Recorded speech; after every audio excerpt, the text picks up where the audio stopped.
Hello दोस्तों, स्वागत है आप सभी का मेरे YouTube चैनल सिविल सेवक यूपीएससी पीसीएस में। और हम कवर कर रहे हैं घटनासार हाफ ईयरली करंट को, जिसमें 1 नवंबर से 8 अप्रैल 2025 तक का घटनाक्रम हम देख रहे हैं। पहला वीडियो आपको मिल गया होगा, उसकी पीडीएफ भी आपको टेलीग्राम चैनल पे मिल गई होगी, ठीक है, जिसमें हमने वन लाइनर देखी थी। अब हम देखेंगे राष्ट्रीय घटनाक्रम और इसकी भी पीडीएफ सेम आपको टेलीग्राम चैनल के थ्रू मिल जाएगी। काम की बात यह है कि अगर यार अभी आप लोगों ने चैनल सब्सक्राइब नहीं किया है तो प्लीज़ चैनल को सब्सक्राइब करें, और अगर आपको वीडियो पसंद आता है तो वीडियो को लाइक ज़रूर करें। तो शुरू करते हैं राष्ट्रीय घटनाओं में। पहला टॉपिक है वक्फ संशोधन अधिनियम 2025, और ये राष्ट्रपति की मंजूरी के बाद लागू हो गया है, ठीक है। तो इसमें बहुत ज़्यादा डिटेल में दिया है, तो सारी चीज़ें हम देख लेंगे थोड़ा। कि संसद में पारित वक्फ संशोधन विधेयक 2025, जिसे उम्मीद विधेयक के नाम से भी जाना जाता है। इसका बाद में जो नाम क्या रख दिया गया था, उम्मीद रख दिया गया। और इसको राष्ट्रपति की मंजूरी कब मिली है, तो 5 अप्रैल 2025 को राष्ट्रपति की मंजूरी मिलने के बाद यह बिल अब कानून बन गया है। अब इसके अगेंस्ट में कौन कौन है? कांग्रेस है, AIMIM है और आप। इन तीन पार्टियों ने सुप्रीम कोर्ट में कहते हुए चुनौती दी है कि यह कानून धार्मिक मामलों का उल्लंघन करता है। आगे क्या है, तो यह कानून वक्फ अधिनियम 1995 में संशोधन करने का प्रयास करता है, जिसका उद्देश्य है वक्फ संपत्तियों के प्रशासन में पारदर्शिता, जवाबदेही और दक्षता को बढ़ाना, साथ ही सिस्टम के भीतर लंबे समय से चली आ रही समस्याओं का समाधान करना। फिर आगे है कि मूल रूप से 2024 में पेश किए गए इस विधेयक को भाजपा के सांसद जगदम्बिका पाल की अध्यक्षता में गठित 31 सदस्यीय संयुक्त संसदीय समिति द्वारा जांच की गई थी। और इस समिति में कितने थे? 31 सदस्य थे, ठीक है। जगदम्बिका पाल इसके अध्यक्ष थे, जिसमें लोकसभा के 21 मेंबर और राज्यसभा के 10 सांसद इसमें शामिल थे। जहां अनेक मुस्लिम देशों जैसे टर्की हो गया, लीबिया, मिस्र, Sudan, Lebanon, Syria, Jordan, Tunisia और इराक में वक्फ संपत्तियों का अस्तित्व नहीं है, वहीं भारत में वक्फ बोर्ड सबसे बड़ा शहरी भूस्वामी है। भारत में वक्फ बोर्ड लगभग 8.7 लाख संपत्तियों का मालिक है, जिसमें लगभग 9.4 लाख एकड़ भूमि शामिल। इनकी अनुमानित कीमत कितनी है? 1.2 लाख करोड़ रुपए। फिर आगे कहा गया है कि राज्यसभा में वक्फ संशोधन विधेयक, ठीक है, 3 अप्रैल को इसको मंजूरी मिली राज्यसभा से। लोकसभा में 2 अप्रैल को मंजूरी मिली थी। तो राज्यसभा में 128 वोट पक्ष में पड़े थे और 95 वोट विपक्ष में, जबकि लोकसभा में जब 2 अप्रैल को ये पारित हुआ तो 288 वोट पड़े पक्ष में और 232 मत पड़े विपक्ष में, ठीक है। आगे क्या है, अब इसके प्रमुख बिंदु देख लेते हैं। तो वक्फ संशोधन विधेयक 2025 जो अब कानून बन चुका है का उद्देश्य वक्फ संपत्तियों के कामकाज को सुव्यवस्थित करना तथा पारदर्शिता और जवाबदेही में सुधार करना है। इसका उद्देश्य है वक्फ संपत्तियों की देखरेख करने वाले प्रशासनिक तंत्र को मजबूत करना तथा उनके कानूनी ढांचे को बढ़ाना है। वक्फ संशोधन विधेयक 2025 का नाम बदलकर क्या कर दिया गया है? उम्मीद कर दिया गया है, जिसका फुल फॉर्म क्या होगा? एकीकृत वक्फ प्रबंधन, सशक्तिकरण, दक्षता और विकास, ठीक है। तो उम्मीद अधिनियम कर दिया गया है। मुसलमान वक्फ विधेयक 2024 को भी मंजूरी दी गई है, जो मुसलमान वक्फ अधिनियम 1923 को निरस्त करता है, ठीक है। इसके आगे क्या है, तो वक्फ संशोधन विधेयक 2025 और मुसलमान वक्फ निरसन विधेयक 2024 दोनों संसद में पास किए गए हैं। तो ये 2 विधेयक जो हैं साथ में पास किए गए हैं। अब यहाँ पर वक्फ का अर्थ क्या दिया है वो देख लेते हैं। इस्लामी कानून के तहत धार्मिक या धर्मार्थ उद्देश्यों के लिए समर्पित संपत्तियाँ, ठीक है, धार्मिक या धर्मार्थ उद्देश्यों के लिए समर्पित संपत्तियाँ वक्फ संपत्ति होती थी। संपत्ति की बिक्री या अन्य उपयोग निषिद्ध है। स्वामित्व अल्लाह को हस्तांतरित हो जाता है, जिससे यह अपरिवर्तनीय हो जाता है, और यह संपत्तियां वाकिफ यानी निर्माता की ओर से मुतवल्ली द्वारा प्रबंधित होती हैं। वक्फ का इतिहास कहाँ से है? तो वक्फ का इतिहास दिल्ली सल्तनत काल से जुड़ा हुआ है, ठीक है। सल्तनत काल से इसका इतिहास जुड़ा हुआ है, जब सुल्तान मुइजुद्दीन सैम गौर ने, ठीक है, किसने? जब सुल्तान मुइजुद्दीन सैम गौर ने मुल्तान की जामा मस्जिद को कई गांव दान में समर्पित किए थे। तो एक किसने शुरू किया था? सुल्तान मुइजुद्दीन सैम ने ये शुरू किया था। फिर मुसलमान वक्फ वैधीकरण अधिनियम 1913 ने भारत में वक्फ को संरक्षण प्रदान किया। संवैधानिक व्यवस्था के अंतर्गत धर्मार्थ और धार्मिक संस्थाएं, तो याद रखिएगा धर्मार्थ और धार्मिक संस्थाएं जो किस सूची में आती हैं, तो ये संविधान की समवर्ती सूची में आती हैं। इसका मतलब क्या होगा कि संसद और राज्य विधानमंडल दोनों इस पर कानून बना सकते हैं। भारत में सर्वाधिक वक्फ संपत्ति वाले राज्यों की अगर हम बात करें तो सर्वाधिक वक्फ संपत्ति हमें कहाँ देखने को मिलती है? उत्तर प्रदेश में नंबर 1 पर 27% है वक्फ संपत्ति, पश्चिम बंगाल 9% दूसरे नंबर पर है, और उसके बाद है पंजाब 9% के साथ ही तीसरे नंबर पर। ठीक है, अब यहाँ पर वक्फ कानूनों का विकास दिया है, ये सारी चीज़ें आप छोड़ दो। यहाँ पर देखिए क्या हुआ है कि संसद द्वारा पारित नए विधेयक में जो अब कानून बन चुका है, प्रमुख संशोधन क्या किए गए हैं वो हम देख लेते हैं। इसमें है कहे कि केंद्रीय वक्फ परिषद बनेगा। ठीक है, केंद्रीय वक्फ परिषद बनाई जाएगी जिसमें प्रभारी केंद्रीय मंत्री इसके पदेन अध्यक्ष होंगे। तो जो केंद्रीय मंत्री होंगे इसके पदेन अध्यक्ष होंगे। इसके सदस्यों में शामिल कौन होगा? एक तो संसद सदस्य होंगे, राष्ट्रीय प्रतिष्ठा वाले व्यक्ति, सर्वोच्च न्यायालय, उच्च न्यायालय के सेवानिवृत्त न्यायाधीश, इन सबका मुस्लिम होना आवश्यक नहीं है। तो ये जो शामिल होंगे इनका मुस्लिम होना आवश्यक नहीं है। जबकि मुस्लिम कानून के प्रख्यात विद्वान और मुस्लिम संगठनों के प्रतिनिधि, इनका मुस्लिम होना अनिवार्य है। ठीक है, संविधान संशोधन के प्रावधान के अनुसार केंद्रीय और राज्य वक्फ बोर्डों में 2 गैर मुस्लिम सदस्य का होना आवश्यक कर दिया गया है। तो कहाँ होगा? 2 गैर मुस्लिम सदस्य होंगे केंद्रीय और राज्य वक्फ बोर्ड में, और इसके साथ ही मुस्लिम सदस्यों में 2 महिला का होना भी अनिवार्य कर दिया गया है। तो ये भी जो केंद्र और राज्य वक्फ बोर्ड होगा वहाँ पर मुस्लिम सदस्यों में 2 महिला का होना अनिवार्य कर दिया गया है। अब राज्य वक्फ बोर्ड की संरचना क्या होगी? तो विधेयक राज्य सरकारों को प्रत्येक पृष्ठभूमि से एक व्यक्ति को बोर्ड में नामित करने का अधिकार देता है और उनके मुस्लिम होने की आवश्यकता नहीं है। ठीक है, तो एक जो बोर्ड मतलब एक व्यक्ति होगा जिसको बोर्ड में नामित करने का अधिकार होगा वो मुसलमान हो ऐसा आवश्यक नहीं है। 2 गैर मुस्लिम सदस्य का होना आवश्यक है, ये हमने ऊपर देखा।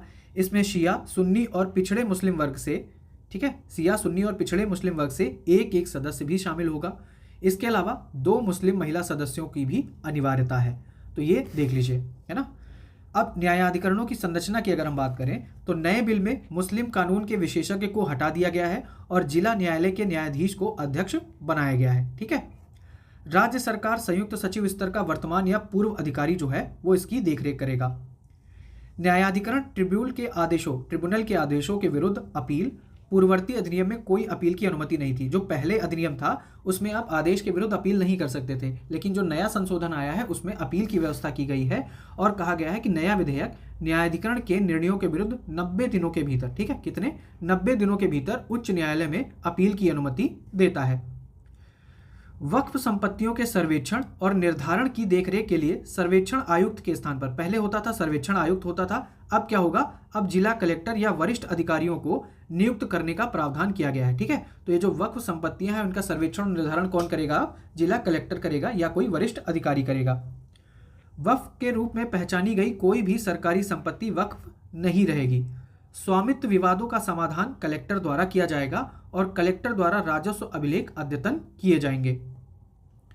1 लाख रुपए से अधिक आय वाली वक्फ संस्थाओं का राज्य प्रायोजित लेखा परीक्षकों द्वारा ऑडिट किया जाएगा। ठीक है, मतलब इसका भी ऑडिटिंग हो जाएगी जिनकी 1 लाख रुपए से अधिक की आय है। केंद्र सरकार को कैग या किसी अन्य नामित अधिकारी से ऑडिट कराने का अधिकार होगा। ठीक है, तो ये भी याद रखिएगा। बेहतर कार्यकुशलता और पारदर्शिता के लिए केंद्रीकृत पोर्टल के माध्यम से स्वचालित वक्फ संपत्ति प्रबंधन किया जाएगा। नए कानूनी प्रावधान के अनुसार धार्मिक आस्था रखने वाले मुसलमान कम से कम 5 वर्ष तक इस्लाम धर्म का अमल करने के बाद ही अपनी संपत्ति वक्फ को समर्पित कर सकते हैं। ठीक है, क्या होगा कि कम से कम 5 वर्ष तक जब इस्लाम धर्म का अमल करेंगे उसके बाद ही वे अपनी संपत्ति वक्फ को समर्पित कर सकते हैं। महिलाओं को वक्फ घोषणा से पहले उत्तराधिकार प्राप्त करना होगा। ठीक है, पहले उनके पास है या नहीं है ये उनको उत्तराधिकार प्राप्त करना होगा। विधवाओं, तलाकशुदा महिलाओं और अनाथों के लिए विशेष प्रावधान इसमें किए गए हैं। All India Muslim personal law board ने संसद द्वारा पारित कानून पर चिंता व्यक्त की है और कहा है कि वक्फ बोर्ड में गैर मुस्लिम सदस्य का होना, राज्य वक्फ बोर्डों और केंद्रीय वक्फ परिषद में गैर मुस्लिम सदस्यों को शामिल करना अनिवार्य किया गया है। ठीक है, तो इन्होंने इस पर चिंता व्यक्त की है। इनकी चिंता यह है कि इन निकायों में मुख्य रूप से गैर मुस्लिम लोग शामिल हो सकते हैं, जबकि हिंदू और सिख बंदोबस्ती बोर्डों में ऐसे ही बोर्ड हैं, मतलब वहाँ पर ऐसा कोई शामिल नहीं है, लेकिन ये जो ये वाला बना रहे हैं इसमें गैर मुस्लिम लोग शामिल हो सकते हैं, ये ऐसी इनकी चिंता है। वक्फ न्यायाधिकरणों से मुस्लिम कानून के विशेषज्ञों को हटाने से विवाद समाधान प्रभावित हो सकता है, ये इनकी चिंता है। तो कुल मिला के निष्कर्ष क्या निकलता है कि यह विधेयक भारत में वक्फ संपत्ति प्रबंधन में सुधार की दिशा में एक महत्वपूर्ण कदम है। प्रस्तावित सुधार बेहतर प्रशासन, जवाबदेही और अधिक समावेशी दृष्टिकोण सुनिश्चित करेंगे। तो अगर आप आंसर राइटिंग में आ जाता है तो भी लिख सकते हो, और अगर कुछ इनका बेसिक बैकग्राउंड पूछ लेते हैं तो भी आप वहां से इसको लिख सकते हो, है ना, मतलब क्वेश्चन टैकल कर लोगे। अगला क्या है, वैश्विक नेटवर्क तत्परता सूचकांक 2025 में भारत कौन से नंबर पर है? 36वें स्थान पर है। तो अग्रणी प्रौद्योगिकियों को अपनाने में भारत के प्रदर्शन में उल्लेखनीय सुधार हुआ है। अप्रैल 2025 में अंकटाड द्वारा जारी अग्रणी प्रौद्योगिकियों के लिए वैश्विक नेटवर्क तत्परता सूचकांक में उसके 36वें स्थान पर पहुंचने से पता चलता है। ठीक है, तो ये जो वैश्विक नेटवर्क तत्परता सूचकांक है, जारी कौन करता है? अंकटाड जारी करता है, और इसमें भारत की रैंक क्या है? भारत की रैंक है 36। फिर आगे है अंकटाड की 2025 प्रौद्योगिकी और नवाचार रिपोर्ट। ठीक है, तो ये जो प्रौद्योगिकी और नवाचार रिपोर्ट है किसकी है? अंकटाड की है। इसमें भारत 170 देशों में 36वें स्थान पर है, जबकि 2022 में कौन से नंबर पर था? 48वें स्थान पर था। तो मतलब उसकी स्थिति में काफ़ी सुधार हुआ है। रिपोर्ट में इस बात पर प्रकाश डाला गया है कि भारत विकासशील देशों के समूह का हिस्सा है जो उम्मीदों से बेहतर प्रदर्शन कर रहा है। फिर भारत के प्रदर्शन की अगर हम बात करें तो सूचकांक में आईसीटी यानी सूचना एवं संचार प्रौद्योगिकी, तो आईसीटी तत्परता के मामले में भारत की कौन सी रैंक है? 99 है। इसके अलावा अलग अलग सेक्टर में अलग अलग रैंक है। मानव पूंजी में कौन सी रैंक है? 113वां स्थान है। ठीक है, इतना वैसे डिटेल में पूछेगा नहीं, आपको ये वैश्विक नेटवर्क तत्परता सूचकांक याद रखना है। ठीक है, 36 नंबर पर। बाकी देख लेते हैं। भारत अनुसंधान एवं विकास में असाधारण रूप से अच्छा प्रदर्शन कर रहा है तथा विश्व स्तर पर तीसरे स्थान पर है, यानी रिसर्च और डेवलपमेंट R&D में कौन से नंबर पर है? तीसरे स्थान पर है वर्ल्ड वाइड। औद्योगिक क्षमता में भारत 10वें स्थान पर है, जो इसकी विनिर्माण क्षमता को दर्शाता है।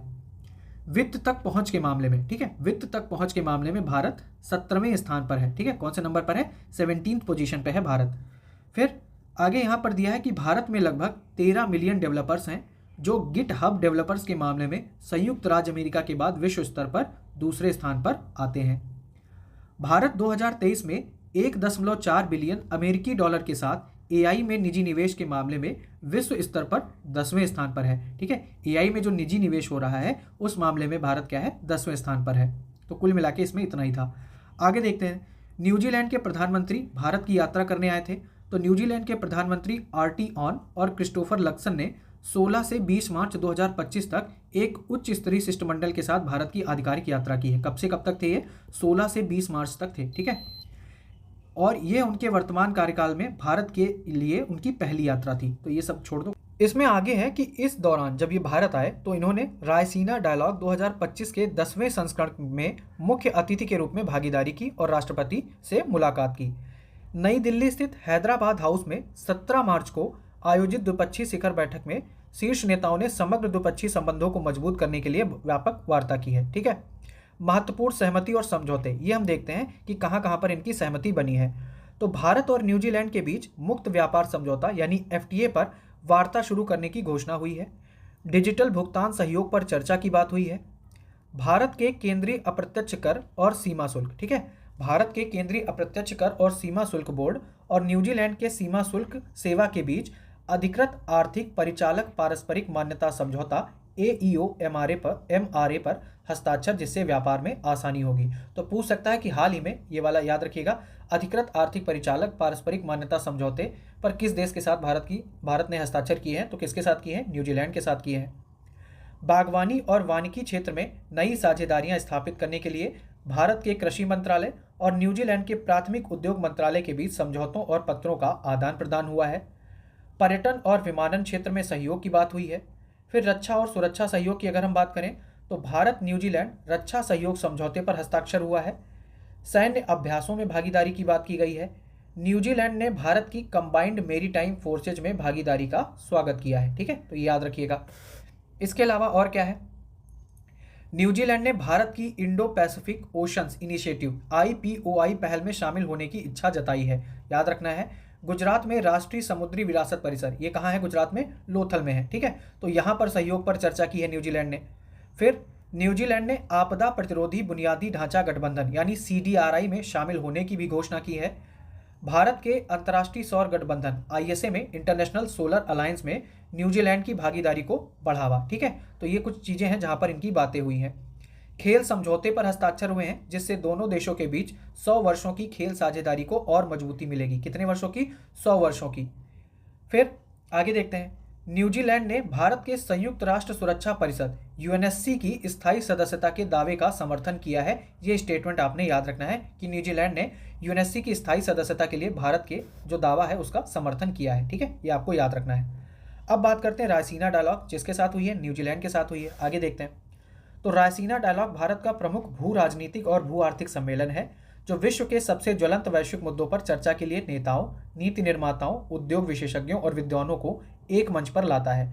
यह सम्मेलन प्रतिवर्ष, ठीक है, प्रतिवर्ष कहाँ आयोजित होता है? नई दिल्ली में आयोजित होता है।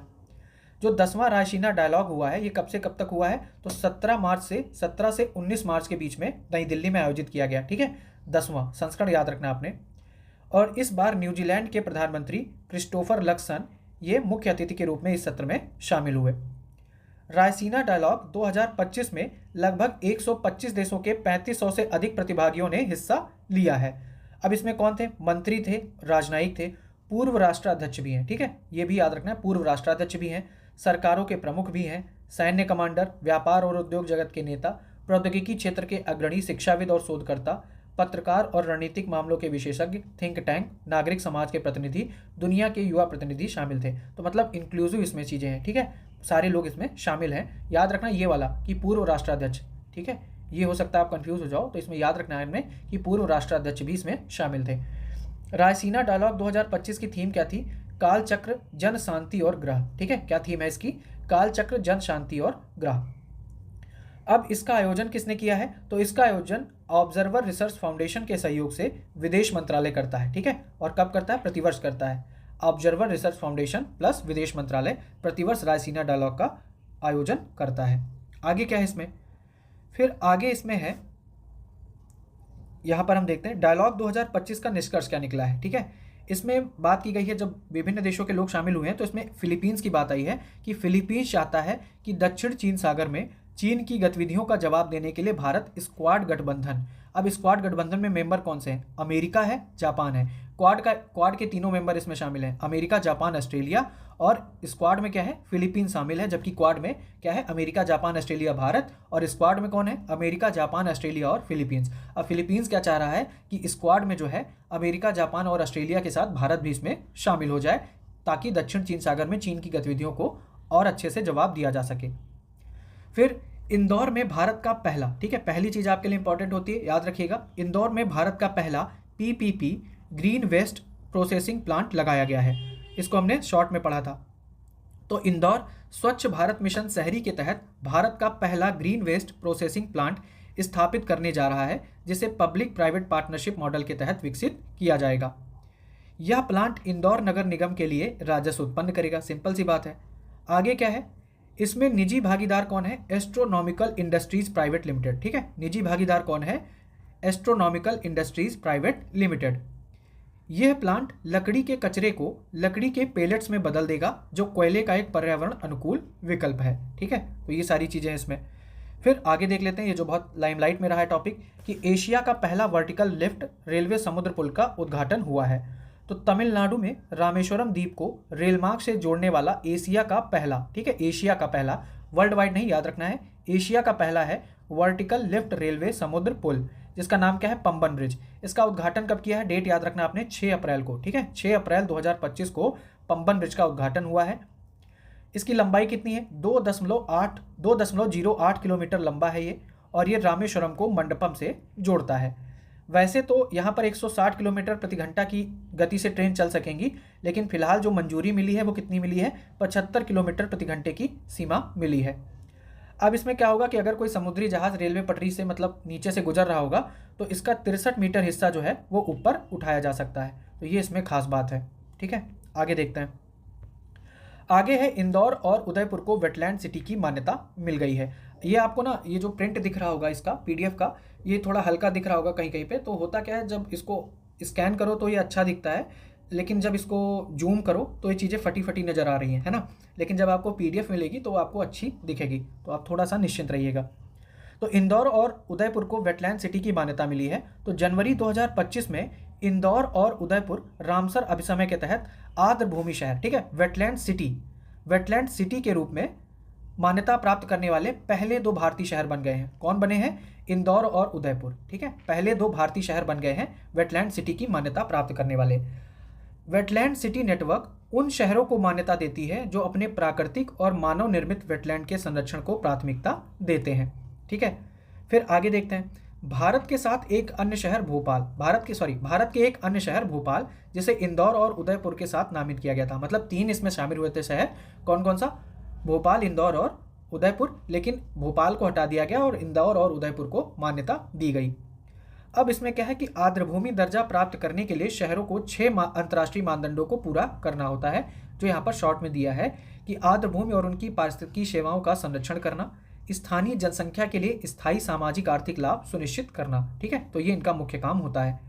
वर्तमान में चीन 22 मान्यता प्राप्त शहरों के साथ वैश्विक सूची में शीर्ष पर है। ठीक है, तो कितने हैं? चाइना के 20 हैं मान्यता प्राप्त शहर और वो इस सूची में टॉप पर रहता है, जबकि फ्रांस 9 शहरों के साथ दूसरे स्थान पर है और भारत के अभी लेटेस्ट 2 शहर ऐड हुए हैं। कौन से? उदयपुर और इंदौर। ठीक है, अब वेटलैंड सिटी प्रमाणन है क्या? तो WCA की अगर हम बात करें तो यह एक स्वैच्छिक मान्यता प्रणाली है जिसे रामसर अभिसमय द्वारा 12 अनुबंध पक्षों के सम्मेलन COP 2015 के दौरान स्थापित किया गया था। ठीक है, याद रखिएगा, ये जो वेटलैंड सिटी प्रमाणन है ये COP 2015 के दौरान स्थापित की गई थी, जिसका उद्देश्य है उन शहरों को मान्यता देना जिन्होंने अपने शहरी आर्द्रभूमि की सुरक्षा के लिए असाधारण कदम उठाए हैं। WCA मान्यता 6 वर्षों के लिए मान्य होता है। ठीक है, कितने वर्षों के लिए दिया जाता है ये मान्यता? मान लो इनको मिली है, जैसे इंदौर और उदयपुर को वेटलैंड सिटी की मान्यता, तो ये 6 वर्षों के लिए मिली है। ठीक है, इस योजना का उद्देश्य शहरी और अर्धशहरी आर्द्रभूमि के संरक्षण और विवेकपूर्ण उपयोग को बढ़ावा देना है। अगला टॉपिक है 15वीं QS world university subject ranking 2025। कौन सी है? सब्जेक्ट रैंकिंग है। ठीक है, तो 12 मार्च 2025 को QS द्वारा QS world university subject ranking 2025 जारी की गई और QS की इस विषयवार, ठीक है, सब्जेक्ट वाइज ये रैंकिंग आई है। तो इसमें भारत के 9 विश्वविद्यालयों और संस्थानों ने दुनिया के शीर्ष 50 में अपनी जगह बनाई है। तो ये जो विषयवार रैंकिंग है इसमें टॉप 50 में भारत के कितने विश्वविद्यालय और संस्थान हैं? 9 विश्वविद्यालय और संस्थान ने जगह बनाई है। देश में धनबाद स्थित भारतीय खनन विश्वविद्यालय ने 20वां स्थान प्राप्त कर देश में शीर्ष पर रैंक प्राप्त की है। ठीक है, तो जो 50 में 9 बनाई है उसमें से भी टॉप रैंक जिसको मिली है वो मिली है 20 नंबर पर। किसको? धनबाद स्थित भारतीय खनन विश्वविद्यालय को। इसे यह रैंकिंग खनिज श्रेणी विषय में दी गई है। और इसके बाद IIT दिल्ली ने इंजीनियरिंग में 26वां और IIT मुंबई ने प्रौद्योगिकी में 28वां स्थान प्राप्त किया है। अब ये मैचिंग में पूछ सकते हैं ना कि किस विषयवार अगर रैंकिंग जारी हुई है, तो जैसे भारतीय खनन विश्वविद्यालय जो है उसने किस में प्राप्त किया है? खनिज श्रेणी में पाया है। IIT दिल्ली ने इंजीनियरिंग में पाया है, IIT मुंबई ने प्रौद्योगिकी में पाया है। तो ये आपने याद रखना है।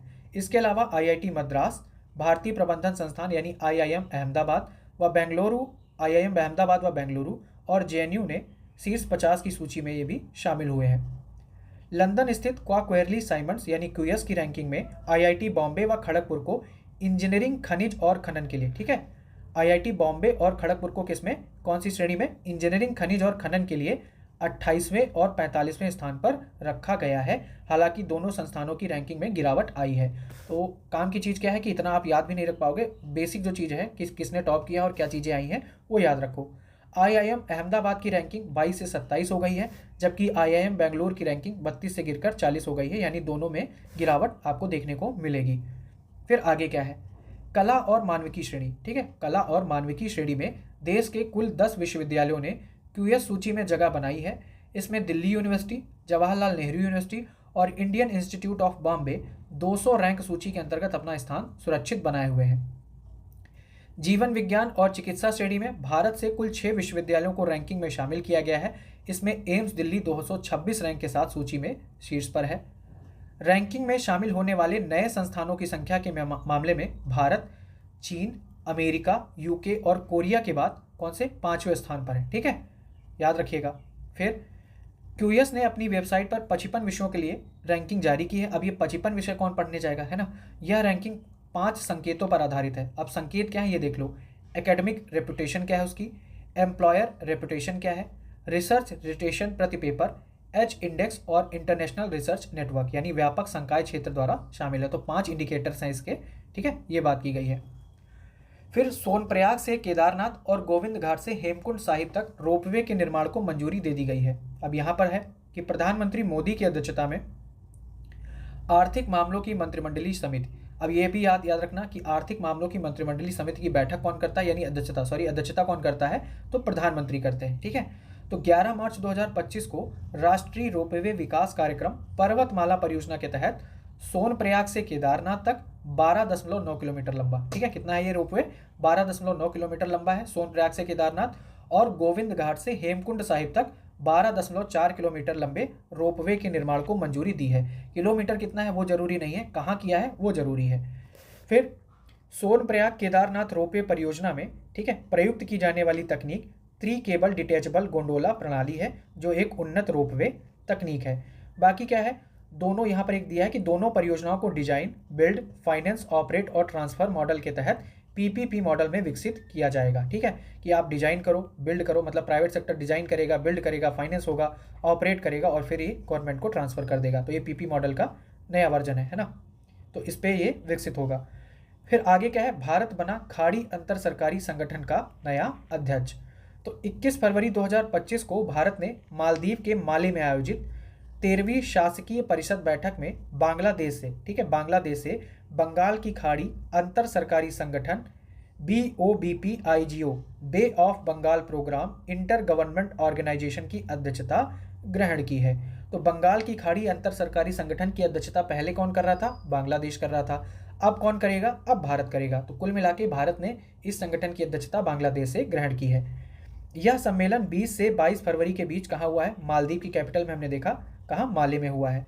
वर्तमान में, ठीक है, Bay of Bengal programme intergovernmental organisation यानी BOBPIGO में बांग्लादेश, भारत, मालदीव और श्रीलंका क्या हैं, ये स्थायी सदस्य हैं। ठीक है, ये स्थायी सदस्य हैं। इसके साथ ही इंडोनेशिया, मलेशिया, म्यांमार और थाईलैंड ये सहयोगी सदस्य के रूप में इसमें शामिल हैं। BOBPIGO का मुख्य उद्देश्य क्या है, बंगाल की खाड़ी क्षेत्र में छोटे और आर्टिसनल मत्स्य पालन कर्मियों के जीवन स्तर में सुधार करना और उन्हें रोजगार नौकाओं में अधिक अवसर प्रदान करना है। तो ये इसका मुख्य उद्देश्य है। और इसका मुख्यालय कहाँ है, ये याद रखिएगा जरूर, चेन्नई, तमिलनाडु में इसका मुख्यालय है। और इस साल भारत ने इस संगठन की अध्यक्षता भी ग्रहण की है, किससे, बांग्लादेश से। भारत की 6 धरोहर यूनेस्को की अस्थायी सूची में शामिल की गई हैं। तो यूनेस्को की, ठीक है, यूनेस्को ने भारत की 6 प्रमुख ऐतिहासिक धरोहरों को अपनी अस्थायी यानी टेंटेटिव सूची में शामिल करने की घोषणा की है, जिससे देश में अस्थायी स्थलों की कुल संख्या कितनी हो गई है, 62। याद रखिएगा, ठीक है, ये जो टेंटेटिव सूची यानी अस्थायी स्थल की कुल संख्या कितनी हो गई है यूनेस्को वाली में, ऐतिहासिक धरोहरों में 62 हो गई है। शामिल किए गए 6 नए स्थलों की अगर हम बात करें तो कौन है, सम्राट अशोक के शिलालेख है, मैं पूछ सकता है कूट में, तो याद रखिएगा। नंबर 1 है सम्राट अशोक के शिलालेख, 64 योगिनी मंदिर, गुप्तकालीन मंदिर, बुंदेला शासकों के किले और महल, छत्तीसगढ़ स्थित, ये कंगोर लिखा है जबकि ये है क्या, कांगेर घाटी है, ठीक है, राष्ट्रीय उद्यान, तेलंगाना स्थित मुदमल मेगालिथिक मेनहिर। तो ये सारी चीज़ें, ये 6 नए स्थल हैं, ये इस सूची में शामिल किए गए हैं। यहाँ पर दिया गया है छत्तीसगढ़ की कांगेर घाटी राष्ट्रीय उद्यान, तो इसे अस्थायी सूची में शामिल किया गया है। ज़्यादा डिटेल देखने की जरूरत है नहीं। बाकी एक चीज़ यहाँ पर यह है कि इस उद्यान में 150 फीट ऊंचा तीरथगढ़ जलप्रपात स्थित है। तो तीरथगढ़ जलप्रपात है कहाँ पर, बेसिकली याद रखना छत्तीसगढ़ में है, जो कांगोर नदी से निकलता है। फिर दूसरा एक जो स्थल ऐड हुआ है मुदमल मेगालिथिक मेनहिर, ये तेलंगाना में स्थित है और यहाँ पर लौह काल से जुड़ी संरचनाएं संभवतः दफनाने और खगोलीय अध्ययन के लिए उपयोग की जाती थी। ठीक है, आगे क्या है, अशोककालीन शिलालेख स्थल विभिन्न राज्यों का एक श्रेणीकृत नामांकन है, जहाँ जहाँ पाए गए हैं उनको भी किया गया है। 64 योगिनी मंदिर विभिन्न राज्यों, मुख्यतः मध्य प्रदेश में फैले हुए हैं। ये मंदिर पहाड़ियों की चोटी पर बने सामान्यतः गोलाकार संरचनाएं हैं। ठीक है, कैसी हैं ये, गोलाकार संरचनाएं हैं और इनमें पत्थर की नक्काशीदार मूर्तियां हैं। ठीक है, गुप्तकालीन मंदिर जो कि स्थापत्य कला के उत्कृष्ट उदाहरण हैं, इनको भी शामिल किया गया है। फिर बुंदेला राजवंश के महल और किले, तो मध्य प्रदेश और उत्तर प्रदेश 2 राज्यों में स्थित है बुंदेला राजवंश के महल किले। कहाँ, मध्य प्रदेश और उत्तर प्रदेश में स्थित बुंदेला राजवंश के महल किले मध्यकालीन भारत की ऐतिहासिक धरोहर है। फिर इनमें ओरछा का जहांगीर महल, ठीक है, जहांगीर महल कहाँ है, ओरछा में है, और गोविंद महल दतिया में गोविंद महल, ये प्रमुख है, तो ये आपको याद रखना है। ठीक है, वर्तमान में भारत में 43 स्थल यूनेस्को की विश्व धरोहर सूची में शामिल हैं, जिनमें 35 सांस्कृतिक स्थल श्रेणी, 7 प्राकृतिक स्थल और 1 मिश्रित स्थल श्रेणी में शामिल है। तो ये आपको याद रखना है। ठीक है, फिर अगला है देश की पहली नदी डॉल्फिन गणना रिपोर्ट 2025। इसको इंपॉर्टेंट मार्क कर लेना है आपने कि विश्व वन्यजीव दिवस पर, ठीक है, विश्व वन्यजीव दिवस 3 मार्च 2025 को पीएम मोदी ने गुजरात के गिर नेशनल पार्क, अब गिर नेशनल पार्क कहाँ है, नाम से स्पष्ट है, गुजरात में है, तो राष्ट्रीय वन्यजीव बोर्ड की 7वीं बैठक की अध्यक्षता करते हुए देश की पहली नदी डॉल्फिन गणना रिपोर्ट जारी की है। अब आपको ये पता होना चाहिए राष्ट्रीय वन्यजीव बोर्ड की बैठक, जो वन्यजीव बोर्ड है इसकी बैठक की अध्यक्षता कौन करता है, प्रधानमंत्री करता है, या ये याद रखिए कि राष्ट्रीय वन्यजीव बोर्ड का अध्यक्ष कौन होता है, प्रधानमंत्री होता है, ठीक है। रिपोर्ट के अनुसार भारत में कुल कितनी डॉल्फिन मिली है आपको देखना होगा, 6327, ठीक है, भारत में कुल 6327, 6324 गंगा नदी डॉल्फिन और 3 सिंधु नदी डॉल्फिन पाई गई हैं। स्टेटमेंट बन सकता है कि ये सारी जो है गंगा नदी डॉल्फिन है, तो याद रखना अगर ये संख्या दी है 6327 तो ये टोटल हो गई, जिसमें से 6324 गंगा नदी डॉल्फिन है और 3 सिंधु नदी डॉल्फिन है, ठीक है। और अगर सिर्फ गंगा नदी डॉल्फिन की संख्या पूछेगा तो 6324 है, यहाँ पर थोड़ा याद रखना, कंफ्यूज हो सकते हो। यह अध्ययन 8 राज्यों की 28 नदियों में किया गया है, ठीक है। आगे देखते हैं, इस गणना में उत्तर प्रदेश में सबसे अधिक डॉल्फिन दर्ज की गई है। संख्या पूछते हैं, सीधे आंकड़ा पूछेंगे, याद रखना है उत्तर प्रदेश में सबसे अधिक डॉल्फिन दर्ज की गई है, कितनी, 2397, कितनी, 2397 डॉल्फिन यहाँ पर दर्ज की गई हैं। इसके बाद बिहार का स्थान आता है 2220, पश्चिम बंगाल 815, असम 635, झारखंड 162, राजस्थान एवं मध्य प्रदेश 95 तथा पंजाब का भी स्थान इसमें रहा है जहां पर 3। तो यहाँ पंजाब में ये सिंधु नदी वाली होगी क्योंकि गंगा नदी तो वहाँ बहती नहीं है, ठीक है। अब राजस्थान वाले में भी होगा, यानी गंगा नदी प्रणाली वाला भी सिस्टम इसमें हो जाएगा, तो ये आपने याद रखना है, ठीक। फिर आगे देखते हैं, इस दौरान गंगा की मुख्य धारा में औसतन 3275, गंगा की सहायक नदियों में 2414, ब्रह्मपुत्र की मुख्य धारा में, ये कोई मतलब का है नहीं, छोड़ सकते हो, ठीक है। आगे देखते हैं, प्रधानमंत्री मोदी ने इस अवसर पर जूनागढ़ में राष्ट्रीय वन्यजीव रेफरल केंद्र की आधारशिला रखी है। ये याद रखना है, राष्ट्रीय वन्यजीव रेफरल केंद्र कहाँ आधारशिला रखी गई है, जूनागढ़ में। किसने रखी है, पीएम मोदी ने रखी है। क्यों रखी है, यह केंद्र वन्यजीवों के स्वास्थ्य और बीमारी प्रबंधन का एक प्रमुख हब होगा। फिर इस अवसर पर प्रधानमंत्री ने 2025 में एशियाई शेरों की 16वीं जनगणना शुरू करने की भी घोषणा की है। तो कौन सी जनगणना होगी, एशियाई शेरों की 16वीं जनगणना होगी। इसके अलावा बरदा वन्यजीव अभ्यारण्य, तो ये बरदा वन्यजीव अभ्यारण्य है कहाँ, गुजरात में है। प्राकृतिक रूप से बढ़ रही एशियाई शेरों की आबादी को देखते हुए वहां भोजन की उपलब्धता बढ़ाने और पर्यावरण सुधारने के प्रयास किए जाने की घोषणा की है। वहीं वन्यजीव मानव संघर्ष को नियंत्रित करने के लिए कोयम्बटूर स्थित Salim Ali centre for ornithology and natural history, ठीक है, सैकॉन, तो ये कहाँ है, ये कोयम्बटूर तमिलनाडु में है, ठीक है। Salim Ali centre for ornithology and natural history, यहाँ पर एक उत्कृष्टता केंद्र स्थापित करने की घोषणा की है।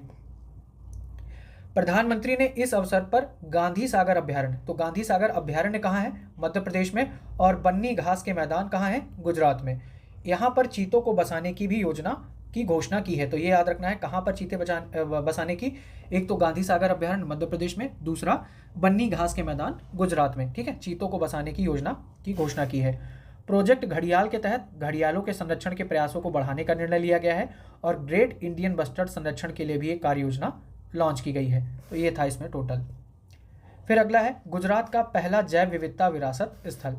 तो 30 जनवरी 2025 को गुजरात जैव विविधता बोर्ड ने कच्छ जिले के लखपत तालुका के गुनेरी गांव में अंतर्देशीय मैंग्रोव गुनेरी स्थल को आधिकारिक रूप से गुजरात का पहला जैव विविधता विरासत स्थल घोषित किया है। किसको, गुनेरी स्थल को, ठीक है, गुनेरी गांव में। फिर 32.78 हेक्टेयर क्षेत्र में फैला हुआ राज्य का यह पहला जैव विविधता विरासत स्थल न केवल कच्छ की पारिस्थितिकी पहचान को मजबूत करता है बल्कि जैव विविधता संरक्षण में भी महत्वपूर्ण योगदान देता है।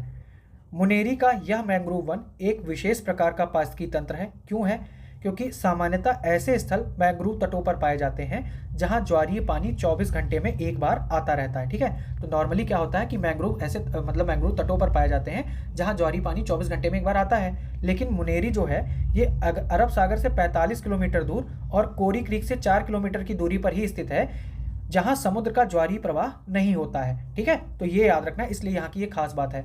वैसे तो जो मैंग्रोव तट के किनारे होते हैं वहाँ 24 घंटे में एक बार पानी आ जाता है, ठीक है, लेकिन ज्वारीय पानी आता है। लेकिन यहाँ जो है मुनेरी में ये अरब सागर से मात्र 45 किलोमीटर की दूरी पे है, मतलब सारी चीज़ें काम की हैं, लेकिन इसके बाद भी यहाँ समुद्र का ज्वारीय प्रवाह नहीं होता है। यहाँ कीचड़ या दलदली भूमि भी नहीं है और यह एक सपाट भूमि में फैला वन क्षेत्र है। तो ये विशेषताएं देके पूछ सकता है कि निम्नलिखित में ये विशेषताएं किस जगह की हैं। ये यूपीएससी के हिसाब से बन सकता है, ठीक है, तो याद रखिएगा इसको। फिर भारत यूरोड्रोन कार्यक्रम पर्यवेक्षक के रूप में शामिल हो गया है। तो 21 जनवरी 2025 को भारत आधिकारिक रूप से मल्टीनेशनल यूरोड्रोन कार्यक्रम में पर्यवेक्षक राष्ट्र के रूप में शामिल हुआ है। किसके रूप में? पर्यवेक्षक यानी ऑब्जर्वर, ठीक है। इसकी घोषणा संयुक्त आयुध सहयोग संगठन OCCAR यानी organisation for joint armament cooperation द्वारा की गई है। भारत यूरोड्रोन कार्यक्रम में जापान के बाद दूसरा एशियाई प्रशांत भागीदार देश है। तो याद रखना, ऐसे स्टेटमेंट बन सकता है कि भारत यूरोड्रोन कार्यक्रम में पहला भागीदार देश है, ठीक है, एशिया प्रशांत क्षेत्र का। तो याद रखना, जापान के बाद दूसरा एशिया प्रशांत भागीदार देश है भारत। पहले इसमें जापान शामिल हो चुका है। अब यूरोड्रोन है क्या? तो यूरोड्रोन एक medium altitude long endurance remotely piloted aircraft system है, ठीक है। यूरोड्रोन क्या है? ये एक एयरक्राफ्ट सिस्टम है। यह एक ड्रोन आधारित निगरानी और टोही प्रणाली है, ठीक है। यूरोड्रोन कार्यक्रम को वर्ष 2016 में शुरू किया गया था और यह कार्यक्रम यूरोप के 4 प्रमुख देश कौन से? जर्मनी, फ्रांस, इटली और स्पेन की एक संयुक्त पहल का परिणाम है, ठीक है। किन देशों की संयुक्त पहल है? जर्मनी, फ्रांस, इटली और स्पेन। इस पहल में प्रमुख हिस्सेदार कंपनियों में एयरबस जो कि स्पेन की है, ठीक है, C295 परियोजना आपको याद ही होगी। डसाल्ट एविएशन ये फ्रांस की है। लियोनार्डो ये इटली की शामिल है, जिनके द्वारा ये कार्यक्रम संचालित हो रहा है। कार्यक्रम का प्रबंधन कौन कर रहा है? OCCAR इसका प्रबंधन कर रहा है।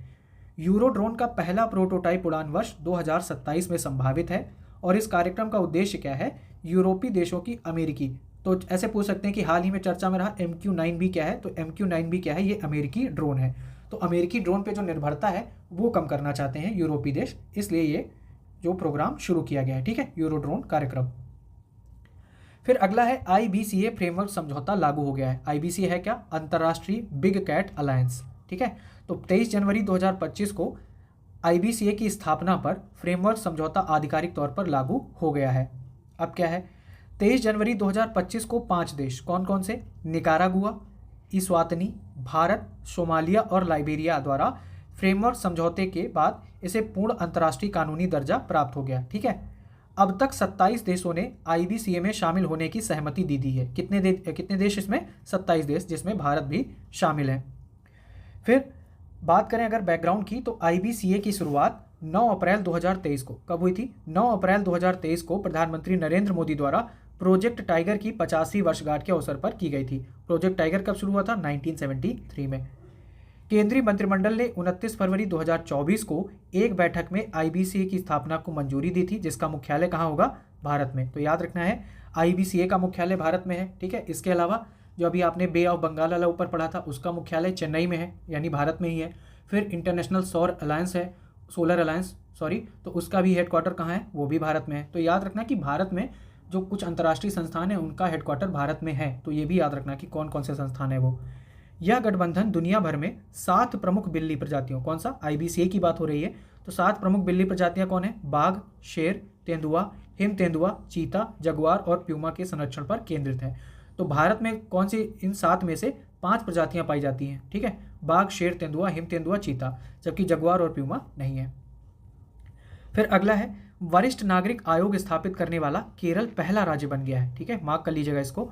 तो केरल भारत का पहला राज्य बन गया है जिसने केरल राज्य वरिष्ठ नागरिक आयोग अधिनियम 2025 पारित कर वरिष्ठ नागरिक आयोग की स्थापना की है। ये क्या होगा? ये एक वैधानिक निकाय है, ठीक है। कैसा निकाय होगा? ये वैधानिक निकाय होगा, जिसका उद्देश्य बुजुर्ग नागरिकों के अधिकारों और कल्याण की रक्षा करना तथा नीति निर्माण में सलाहकार की भूमिका निभाना है।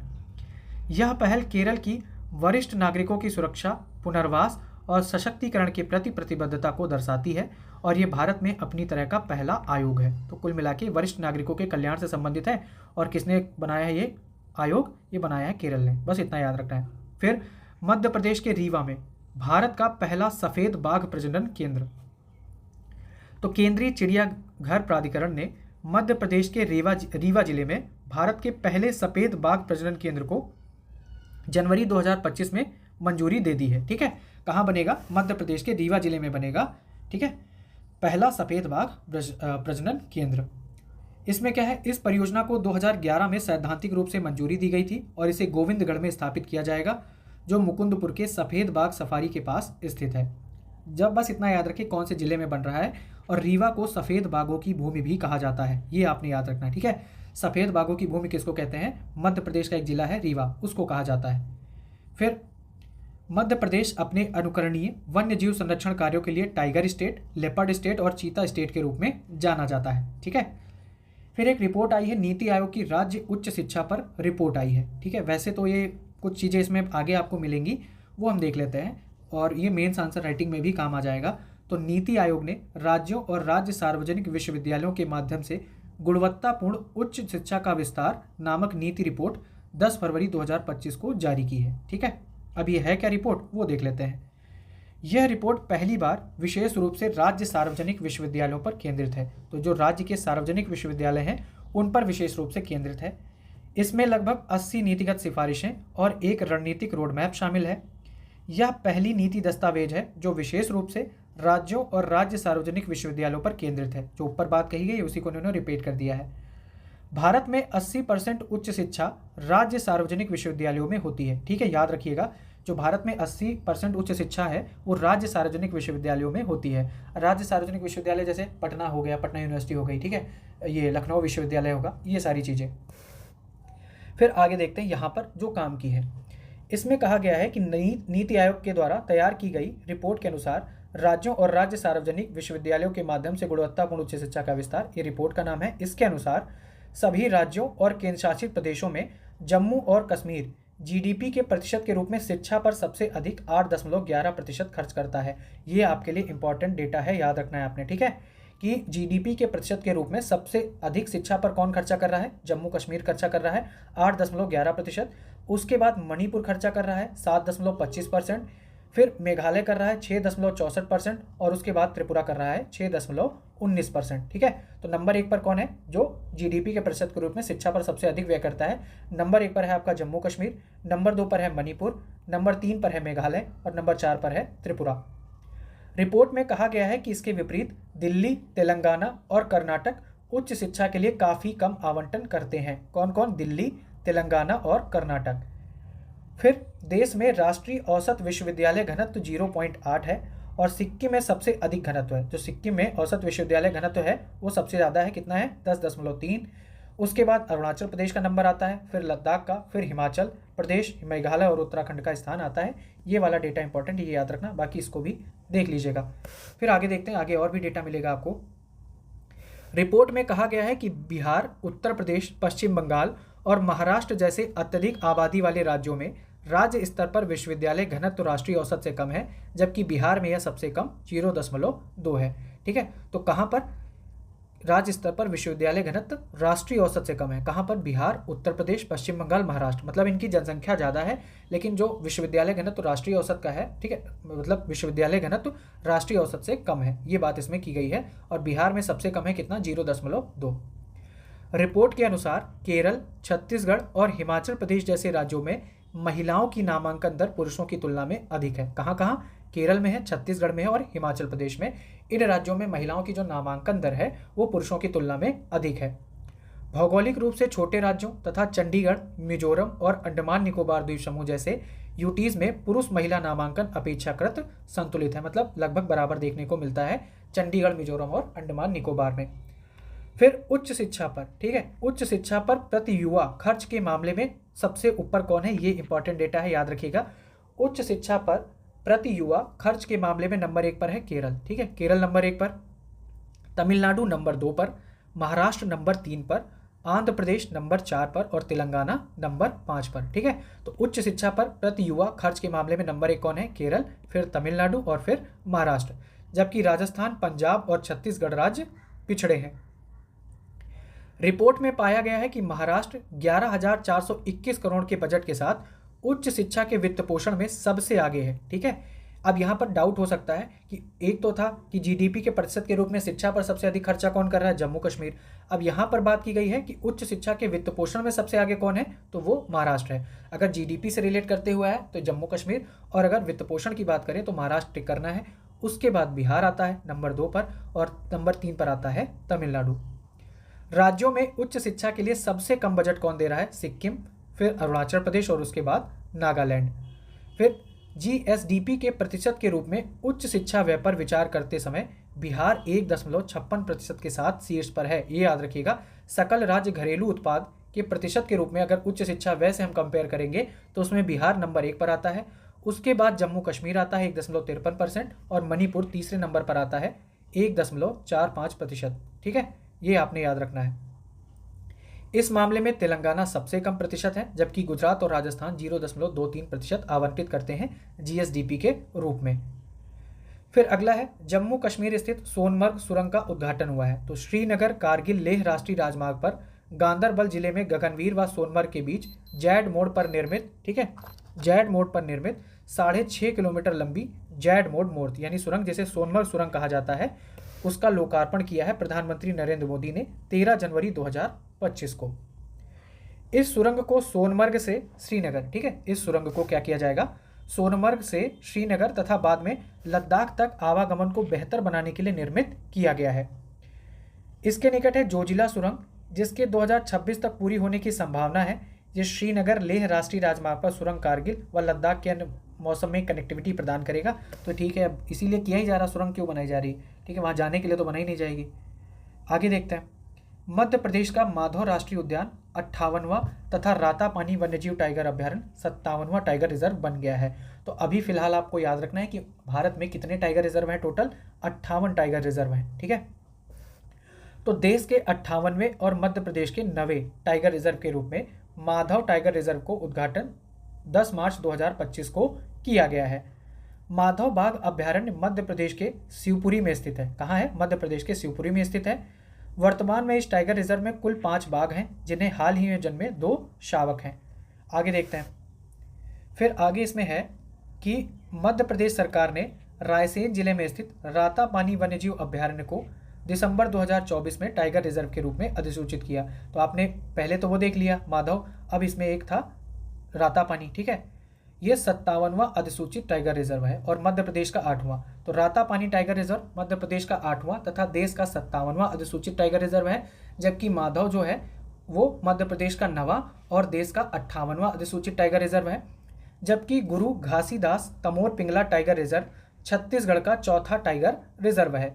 अब छत्तीसगढ़ की बात करें तो छत्तीसगढ़ सरकार ने राज्य के गुरु घासीदास तमोर पिंगला वन्यजीव अभ्यारण्य को, ठीक है, 56वां टाइगर रिजर्व बनाया है। अभी ऐसे मैचिंग में पूछ सकता है कि भाई 57 पे कौन से अधिसूचित हुआ, ये तो आपको पता है कि 58 है हो गए हैं, ठीक है, लेकिन कौन से किस नंबर पे आया, जैसे अब ये 56 पे आया है गुरु घासीदास तमोर पिंगला, ठीक है, 57 पे आया है रातापानी और 58 पे कौन आया है, माधव। तो ऐसे भी आपको याद रखना है, ऐसे भी मैचिंग में पूछा जा सकता है।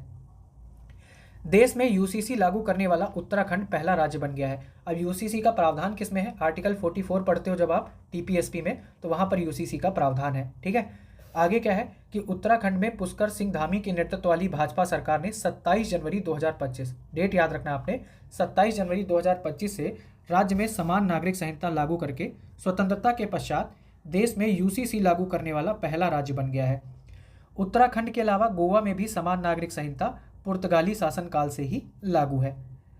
समान नागरिक संहिता लागू होने से अब राज्य में सभी नागरिकों के लिए संवैधानिक एवं नागरिक अधिकार एक समान हो गए हैं। संविधान के अनुच्छेद 342 तथा 366 का सब क्लॉज 25 के तहत वर्णित अनुसूचित जनजातियों को इसके दायरे से बाहर रखा गया है। तो ये स्टेटमेंट आपने याद रखना है कि इस अनुच्छेद के हिसाब से, या ये याद रखना है कि अनुसूचित जनजातियों को इसके दायरे से बाहर रखा गया है। यूसीसी के लागू होने से राज्य में सभी धर्मों की महिलाओं को अब समान अधिकार प्राप्त हो गए हैं। इससे बहुविवाह, बाल विवाह, 3 तलाक, हलाला जैसी कुप्रथाओं पर रोक लगेगी। विवाह, तलाक, उत्तराधिकार तथा लिव इन रिलेशनशिप जैसे मामलों में सभी के अधिकार समान होंगे। ठीक है, सभी विवाहों का विवाह के 60 दिन के भीतर, कितने 60 दिन के भीतर पंजीकरण अनिवार्य किया गया है। फिर अगला पॉइंट है कि समान नागरिक संहिता अधिनियम लागू होने से पहले किंतु 26 मार्च 2010 के पश्चात, लागू कब हुई है, 27 जनवरी 2025। तो 27 जनवरी 2025 से पहले और 26 मार्च 2010 के बाद जो भी विवाह संपन्न हुए हैं उनका पंजीकरण भी 6 माह के भीतर कराना होगा। एक पत्नी के जीवित रहते दूसरा विवाह प्रतिबंधित किया गया है तथा विवाह विच्छेद के लिए पति पत्नी को समान अधिकार दिए गए हैं। अब यूसीसी से रिलेटेड है रंजना देसाई कमेटी। ये आपने याद रखना है कि रंजना देसाई कमेटी किससे रिलेटेड है, समान नागरिक संहिता से। ठीक है, आगे देखते हैं। तो 27 जनवरी को समान नागरिक संहिता लागू किए जाने की अधिसूचना जारी करते हुए इस दिन को प्रतिवर्ष राज्य में समान नागरिक संहिता दिवस के रूप में मनाने की घोषणा भी मुख्यमंत्री ने की है। अगला है सिंगापुर के राष्ट्रपति की भारत यात्रा। तो सिंगापुर के राष्ट्रपति भारत आए थे। सिंगापुर के राष्ट्रपति थर्मन शनमुगरत्नम ने एक उच्च स्तरीय शिष्टमंडल के साथ 14 से 18 जनवरी, ठीक है, कब आए हैं ये, 14 से 18 जनवरी के बीच में आए हैं, ठीक है, भारत की राजकीय यात्रा की है। 15 जनवरी 2025 को सिंगापुर के राष्ट्रपति ने एक कार्यक्रम में भारतीय उद्योग परिसंघ के पूर्व महानिदेशक तरुण दास को सिंगापुर भारत संबंधों में उल्लेखनीय योगदान के लिए सिंगापुर के मानद नागरिकता पुरस्कार से सम्मानित किया है। तो ये आपको याद रखना है कि सिंगापुर का मानद नागरिकता पुरस्कार किसको दिया गया है, तरुण दास को दिया गया है, ठीक है। फिर आगे देख लेते हैं इसमें जब आए थे तो इन्होंने क्या काम किया, वो बाकी सारी चीज़ें हो गई हैं। काम की चीज़ यहाँ पर है कि भुवनेश्वर विकास प्राधिकरण का सिंगापुर के सुराबाना जुरोंग के सहयोग से एक नया शहर विकसित करने के लिए समझौता ज्ञापन भी इसमें शामिल था। तो फिलहाल इतना कुछ है नहीं, बाकी आपको ये तरुण दास वाला याद रखना है बस, ठीक है। आगे देख लेते हैं इंडोनेशिया के राष्ट्रपति की भारत यात्रा। तो इंडोनेशिया के राष्ट्रपति हैं प्रबोवो सुबियांतो। ये कब आए थे, 23 से 26 जनवरी, ठीक है, 23 से 26 जनवरी के बीच आए थे भारत। और इस यात्रा में वे भारत के 76वें गणतंत्र दिवस समारोह में मुख्य अतिथि के रूप में आमंत्रित किए गए थे। तो ये जो भारत का 76वां गणतंत्र दिवस मनाया गया था, इसमें जो चीफ गेस्ट थे वो कौन थे, इंडोनेशिया के राष्ट्रपति प्रबोवो सुबियांतो। यह पहला अवसर था जब इंडोनेशिया का सैन्य दल विदेश में किसी राष्ट्रीय दिवस परेड में शामिल हुआ है, ठीक है। और राष्ट्रपति प्रबोवो सुबियांतो भारत के गणतंत्र दिवस समारोह में मुख्य अतिथि के रूप में भाग लेने वाले चौथे इंडोनेशियाई राष्ट्रपति थे। राष्ट्रपति के पहले, ठीक है, इंडोनेशिया के पहले राष्ट्रपति सुकार्नो 26 जनवरी 1950 को भारत के पहले गणतंत्र दिवस समारोह में मुख्य अतिथि के रूप में शामिल हुए थे। तो ये आपको याद रखना है कि जो भारत का पहला गणतंत्र दिवस समारोह था उसमें जो मुख्य अतिथि थे वो इंडोनेशिया के राष्ट्रपति सुकार्नो थे, और अभी जो 76वां हुआ है उसमें कौन थे, प्रबोवो सुबियांतो।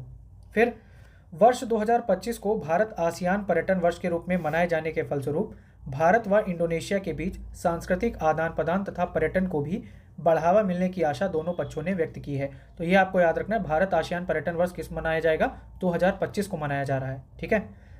इन दोनों ने 5 समझौता ज्ञापनों पर हस्ताक्षर किए हैं। क्या बातें हुई इनके बीच में, स्वास्थ्य एवं परिवार कल्याण पे इनके बीच बात हुई है, आयुष, ठीक है, तटरक्षक बल, इलेक्ट्रॉनिक व सूचना प्रौद्योगिकी तथा सांस्कृतिक आदान प्रदान के समझौते शामिल है। तो ये 5 समझौतों पर इनके बीच में बात हुई है। फिर आगे है भारत की नौवहन प्रणाली में सुधार के लिए इसरो का 7वां प्रक्षेपण। ये आपके लिए इंपॉर्टेंट टॉपिक है, ठीक है, 7वां प्रक्षेपण था। तो इसरो ने 29 जनवरी 2025 को अपने 7वें प्रक्षेपण के तहत एक navigation and positioning system satellite NVS-02 का प्रक्षेपण कहाँ से किया है, श्रीहरिकोटा स्थित सतीश धवन अंतरिक्ष केंद्र से GSLV 15 प्रक्षेपण वाहन के द्वारा किया गया है, ठीक है। तो याद रखना है जो 7वां प्रक्षेपण किया उसका नाम क्या है, NVS-02। किसके थ्रू किया गया है, GSLV 15 के थ्रू इसको भेजा गया है। यह भारत के नेविगेशन तंत्र नाविक के तहत NVS श्रृंखला का दूसरा उपग्रह था, ठीक है। पहला कौन सा था, पहला था NVS-01 जिसको GSLV F12 के थ्रू 29 मई 2023 को भेजा गया था। तो याद रखना ये नाविक ने भारत का नेविगेशन तंत्र नाविक आपने पढ़ा होगा। नाविक तंत्र का उद्देश्य यहाँ पर बता भी दिया गया है कि यह नाविक तंत्र का मुख्य उद्देश्य भारतीय उपमहाद्वीप के साथ साथ लगभग 1500 किलोमीटर की परिधि में आगे के क्षेत्रों में उपयोगकर्ताओं को सटीक पोजीशनिंग, नेविगेशन व टाइमिंग की जानकारी देना है। इसे अमेरिका के ग्लोबल पोजीशनिंग सिस्टम, तो GPS किसका है, अमेरिका का है, और बेडू किसका है, चाइना का है, इस पर भी सवाल पूछा गया है। गैलीलियो किसका है, ये यूरोप का है, और जो ग्लोनास है वो किसका है, रूस का। भारत का नेविगेशन तंत्र है उसका नाम क्या है, नाविक, ठीक है। नाविक के लिए NVS-02 सैटेलाइट को बेंगलोर स्थित UR सैटेलाइट सेंटर ने विकसित किया है। तो ये जो NVS-02 सैटेलाइट है इसको किसने विकसित किया है, UR सैटेलाइट सेंटर ने। NVS-02 का प्रक्षेपण इसरो का जहां 7वां प्रक्षेपण था, ठीक है, और इसरो के नवनियुक्त चेयरमैन V नारायण के नेतृत्व में यह पहला ही प्रक्षेपण था। तो याद रखना है।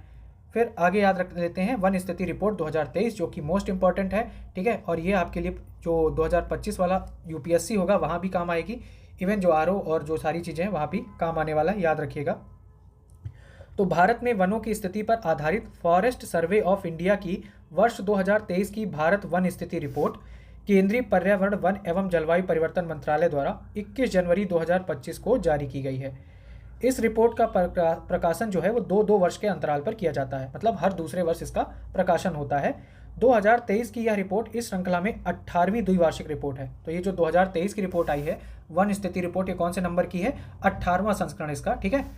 वन स्थिति रिपोर्ट 2023 के अनुसार देश में कुल वन आवरण, तो जो कुल वन आवरण की बात की गई है वो कितना है? 7,15,343 वर्ग किलोमीटर, जो देश के कुल भौगोलिक क्षेत्र का 21.76% है, ठीक है। कितना है? जो वन आवरण है वो देश के कुल भौगोलिक क्षेत्र का कितना है? 21.76%। इस प्रकार कुल वन एवं वृक्ष आच्छादित जो कुल भौगोलिक क्षेत्र का 25.17% है, ये आपको याद रखना है। फॉरेस्ट एंड ट्री कवर कितना है? कुल भौगोलिक क्षेत्र का 25.17% है। रिपोर्ट के अनुसार देश के राज्यों में सर्वाधिक वन क्षेत्र, तो जो सर्वाधिक वन क्षेत्र कहाँ है? ठीक है, ये मध्य प्रदेश में है। तो देश के राज्यों में सर्वाधिक वन क्षेत्र हमें देखने को मिलता है। नंबर 1 पर है मध्य प्रदेश, नंबर 2 पर है अरुणाचल प्रदेश और नंबर 3 पर है छत्तीसगढ़, ठीक है। तो याद रखना देश के राज्यों में सर्वाधिक वन क्षेत्र कहाँ है? नंबर 1 पर मध्य प्रदेश, नंबर 2 पर अरुणाचल प्रदेश और नंबर 3 पर है छत्तीसगढ़। कुल भौगोलिक क्षेत्र में, ठीक है, अब पूरे भौगोलिक क्षेत्र की अगर हम बात करें तो कुल भौगोलिक क्षेत्र में वन क्षेत्र के प्रतिशत की दृष्टि से, अब यहाँ प्रतिशत की बात की गई है, तो प्रतिशत की दृष्टि से देश में पहला स्थान किसका है? लक्षद्वीप का है, जहाँ कुल भूक्षेत्र का 91.33% भाग वनाच्छादित है। दूसरा स्थान किसका है? मिजोरम का, और तीसरा स्थान है अंडमान निकोबार का। तो वन क्षेत्र के अगर हम प्रतिशत की दृष्टि से देखें तो पहला स्थान किसका है? लक्षद्वीप का, दूसरा है मिजोरम का और तीसरा किसका है? अंडमान निकोबार का। 2020-21 के दौरान वन क्षेत्र में सर्वाधिक वृद्धि वाले 3 राज्य, ठीक है, ये 2 सालों में, यानी 2021 से जो रिपोर्ट 17वीं आई थी और 18वीं रिपोर्ट, इन 2 वर्षों के अंतराल में अगर हम बात करें तो किन राज्यों ने सर्वाधिक वन क्षेत्र में सर्वाधिक वृद्धि दर्ज की है? तो उसमें नंबर 1 आता है मिजोरम, नंबर 2 आता है गुजरात और नंबर 3 पर आता है उड़ीसा। तो इन 2 सालों में वन क्षेत्र में सर्वाधिक वृद्धि करने वाले 3 राज्य हैं, नंबर 1 पर मिजोरम, नंबर 2 गुजरात और नंबर 3 है उड़ीसा। 2021-23 यानी इन 2 सालों के दौरान वन एवं वृक्ष आवरण में सर्वाधिक वृद्धि वाले 5 राज्य कौन से हैं? ठीक है, तो वहां पर हमने देखा वन क्षेत्र में, अब देख रहे हैं वन और वृक्ष आवरण में। तो इन 2 सालों में सर्वाधिक वृद्धि किसने दर्ज की है? नंबर 1 पर है छत्तीसगढ़, ठीक है, नंबर 1 पर छत्तीसगढ़, नंबर 2 पर है उत्तर प्रदेश, नंबर 2 पर कौन है? उत्तर प्रदेश, नंबर 3 पर है उड़ीसा, नंबर 4 पर है राजस्थान और नंबर 5 है झारखंड। तो ये आपने क्रोनोलॉजी याद रखनी है। 2023 की वन स्थिति रिपोर्ट के अनुसार देश के 19 राज्यों और यूटीज, ठीक है, में 33% से अधिक भौगोलिक क्षेत्र वनावरण के अंतर्गत आता है। कितने? देश के 19 राज्यों में जो एक मार्क किया गया है कि कुल भौगोलिक क्षेत्र के 1/3 क्षेत्र पर जो है वनावरण होना चाहिए, तो वो 33% 19 राज्यों में पूरा होता है क्राइटेरिया। अब इनमें से कौन है? जैसे मिजोरम हो गया, लक्षद्वीप हो गया, अंडमान निकोबार द्वीप समूह, अरुणाचल प्रदेश, नागालैंड, मेघालय, त्रिपुरा और मणिपुर में 75% से अधिक वनावरण है। तो जो 19 राज्य हैं उनमें 33% से अधिक है, और उनमें भी अगर हम बात करें तो जो 8 राज्य और यूटीज हैं उनमें जो वनावरण है वो 75% से अधिक है। ये आप देख लीजिए, है ना, मिजोरम, लक्षद्वीप, अंडमान निकोबार, अरुणाचल प्रदेश, नागालैंड, मेघालय, त्रिपुरा और मणिपुर। रिपोर्ट के अनुसार 2021 की तुलना में 2023 में 16 राज्यों और केंद्रशासित क्षेत्रों में वन एवं वृक्ष आवरण में कमी आई है। अब वो कौन से राज्य हैं एक बार देख लीजिए, याद रहा तो ठीक है, नहीं तो छोड़ देना। आंध्र प्रदेश, अरुणाचल प्रदेश, असम, बिहार, गोवा, कर्नाटक, मध्य प्रदेश, मणिपुर, मेघालय, नागालैंड, तमिलनाडु, तेलंगाना, त्रिपुरा, अंडमान निकोबार द्वीप, लद्दाख व उत्तराखंड शामिल है। तो एक बार पढ़ लेना, ठीक है, हो सकता है याद रह जाए। फिर आगे देखते हैं। वन स्थिति रिपोर्ट 2023 के अनुसार देश में बांस धारित क्षेत्र, जो बांस धारित क्षेत्र है उसमें वृद्धि हुई है, बस ये याद कर लो। फिर देश के वन में कुल कार्बन स्टॉक जो है वो कितना? 81.5 मिलियन टन की वृद्धि हुई है पिछले आकलन की तुलना में। फिर आगे देखते हैं। सर्वाधिक कच्छ वनस्पति आवरण क्षेत्र, ठीक है, कच्छ वनस्पति आवरण क्षेत्र वाला पहले 3 राज्य कौन से हैं? नंबर 1 पर है पश्चिम बंगाल, कच्छ वनस्पति की बात की जा रही है, नंबर 1 पर पश्चिम बंगाल, नंबर 2 पर गुजरात और नंबर 3 पर कौन है? अंडमान निकोबार द्वीप समूह। 2021 की तुलना में 2023 में कच्छ क्षेत्र में सर्वाधिक 36.39 वर्ग किलोमीटर की कमी कहाँ दर्ज की गई है? गुजरात में। तो ये आपने याद रखना है कि इन 2 यानी 2021 से 2023 इन 2 सालों के दौरान सर्वाधिक कच्छ क्षेत्र में सर्वाधिक कमी कहाँ देखने को मिली है? गुजरात में। अगर सर्वाधिक वृद्धि की बात करें तो आंध्र प्रदेश में, और दूसरे स्थान पर महाराष्ट्र में दर्ज की गई है कच्छ क्षेत्र में वृद्धि, ठीक है। अब यहाँ पर है कि सर्वाधिक कच्छ वनस्पति वाले 5 राज्य, ठीक है, तो नंबर 1 पर है पश्चिम बंगाल, नंबर 2 पर है गुजरात, नंबर 3 पर अंडमान निकोबार, नंबर 4 पर है आंध्र प्रदेश और नंबर 5 पर है महाराष्ट्र। रिपोर्ट के अनुसार सर्वाधिक वन एवं वृक्ष आवरण वाले 3 राज्य हैं, ये आपने याद रखना है। सर्वाधिक वन एवं वृक्ष आवरण वाले 3 राज्य कौन है? नंबर 1 पर है मध्य प्रदेश, नंबर 2 पर है अरुणाचल प्रदेश और नंबर 3 पर कौन है? महाराष्ट्र। ठीक है, फिर आगे देखते हैं। श्रीलंका के राष्ट्रपति भारत आए थे, तो श्रीलंका के राष्ट्रपति का नाम क्या है? अनुरा कुमार दिसानायके। ये कब आए थे? 15 से 17 दिसंबर के बीच में आए थे। अब यहाँ पर बाकी सारी चीज़ें दी हैं, वो सारी चीज़ें छोड़ सकते हो आप। एक ये है कि कांगे सथुराई नागपट्टिनम फेरी सर्विस के सफल शुरुआत के पश्चात दोनों देशों के बीच संपर्क सुविधा में सुधार के लिए रामेश्वरम व तल्लाई मन्नार के बीच यात्री नौका सेवा की बहाली की गई है। ठीक है, किसके बीच में? रामेश्वरम और तल्लाई मन्नार के बीच में यात्री नौका सेवा की बहाली हुई है। और ये जो कांके संतुराई बंदरगाह है, ये किसका है? श्रीलंका का है। ठीक है, ये याद रखना है, कांके संतुराई बंदरगाह किसका है? श्रीलंका का। तो यहाँ पर क्या हुआ है? यहाँ पर भी पुनर्वास की दिशा में काम करने की सहमति बनी है। फिर सामपुर सोलर पावर प्रोजेक्ट के कार्य को तेज करने का निर्णय वार्ता में लिया गया है। तो ये सामपुर सोलर पावर प्रोजेक्ट किससे रिलेट करता है? श्रीलंका से। फिर इंडियन ओशन रिम एसोसिएशन आयोरा की अध्यक्षता हेतु श्रीलंका के लिए भारत का पूर्ण समर्थन भारत की ओर से व्यक्त किया गया है। फिर और ये 2 समझौते आपके लिए इंपॉर्टेंट है। ठीक है, 2 समझौता ज्ञापनों पर हस्ताक्षर हुआ है। एक तो क्या है कि श्रीलंकाई सिविल सर्वेंट के प्रशिक्षण करेगा भारत, और दोहरे करारोपण से संबंधित समझौता ज्ञापन इसमें शामिल है। ठीक है, तो श्रीलंकाई जो सिविल सर्वेंट है, इनका प्रशिक्षण इनको प्रशिक्षित कौन करेगा? भारत करेगा, ये आपको याद रखना है। कतर के अमीर भी इस बार भारत आए थे। तो कतर के अमीर शेख तमीम बिन अहमद अल थानी, नाम क्या है? शेख तमीम बिन अहमद अल थानी। तो ये कतर के हैं अमीर, ये आए थे भारत। ठीक है, कब आए? 17 से 18 फरवरी 2025 के बीच इन्होंने भारत की राजकीय यात्रा की। 18 फरवरी को राष्ट्रपति भवन में गार्ड ऑफ ऑनर के साथ इनका स्वागत किया गया। ठीक है, फिर आगे क्या है कि द्विपक्षीय रणनीतिक साझेदारी स्थापना समझौता। तो इसकी स्थापना के लिए आपसी समझौते पर हस्ताक्षर भी किए गए। इससे 6 सदस्यीय खाड़ी सहयोग परिषद। अब खाड़ी सहयोग परिषद में बताया गया कि 6 देश हैं। कौन से देश हैं? कतर है, सऊदी अरब है, संयुक्त अरब अमीरात है, ओमान है, कुवैत है और बहरीन। ठीक है, तो जो गल्फ कोऑपरेशन काउंसिल है उसमें कितने देश हैं? 6। कौन कौन से? कतर, सऊदी अरब, संयुक्त अरब अमीरात, ओमान और कुवैत और साथ ही बहरीन। तो अब ये जो समझौता हुआ है इसमें क्या है कि बहरीन को छोड़कर, यानी जो गल्फ खाड़ी सहयोग परिषद के 6 सदस्य में से एक सदस्य उसको बहरीन को अगर छोड़ दें तो शेष सभी 5 देशों के साथ रणनीतिक संबंध भारत के हो गए हैं। ठीक है, तो याद रखना स्टेटमेंट ऐसे बन सकता है कि खाड़ी सहयोग परिषद के सभी सदस्यों के साथ भारत के रणनीतिक संबंध स्थापित हो गए हैं। तो याद रखना बहरीन के साथ अभी स्थापित नहीं हुए हैं।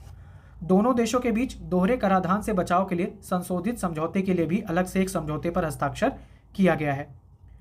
फिर आगे है, अब ये इंपॉर्टेंट है आपके लिए कि भारत के लिए ऊर्जा की आपूर्ति करने वाले प्रमुख देशों में कौन है? कतर। ठीक है, तो कतर से जो है ऊर्जा की आपूर्ति होती है भारत के लिए। भारत को सर्वाधिक मात्रा में तरलीकृत प्राकृतिक गैस यानी LNG की आपूर्ति कहाँ से की जाती है? कतर द्वारा।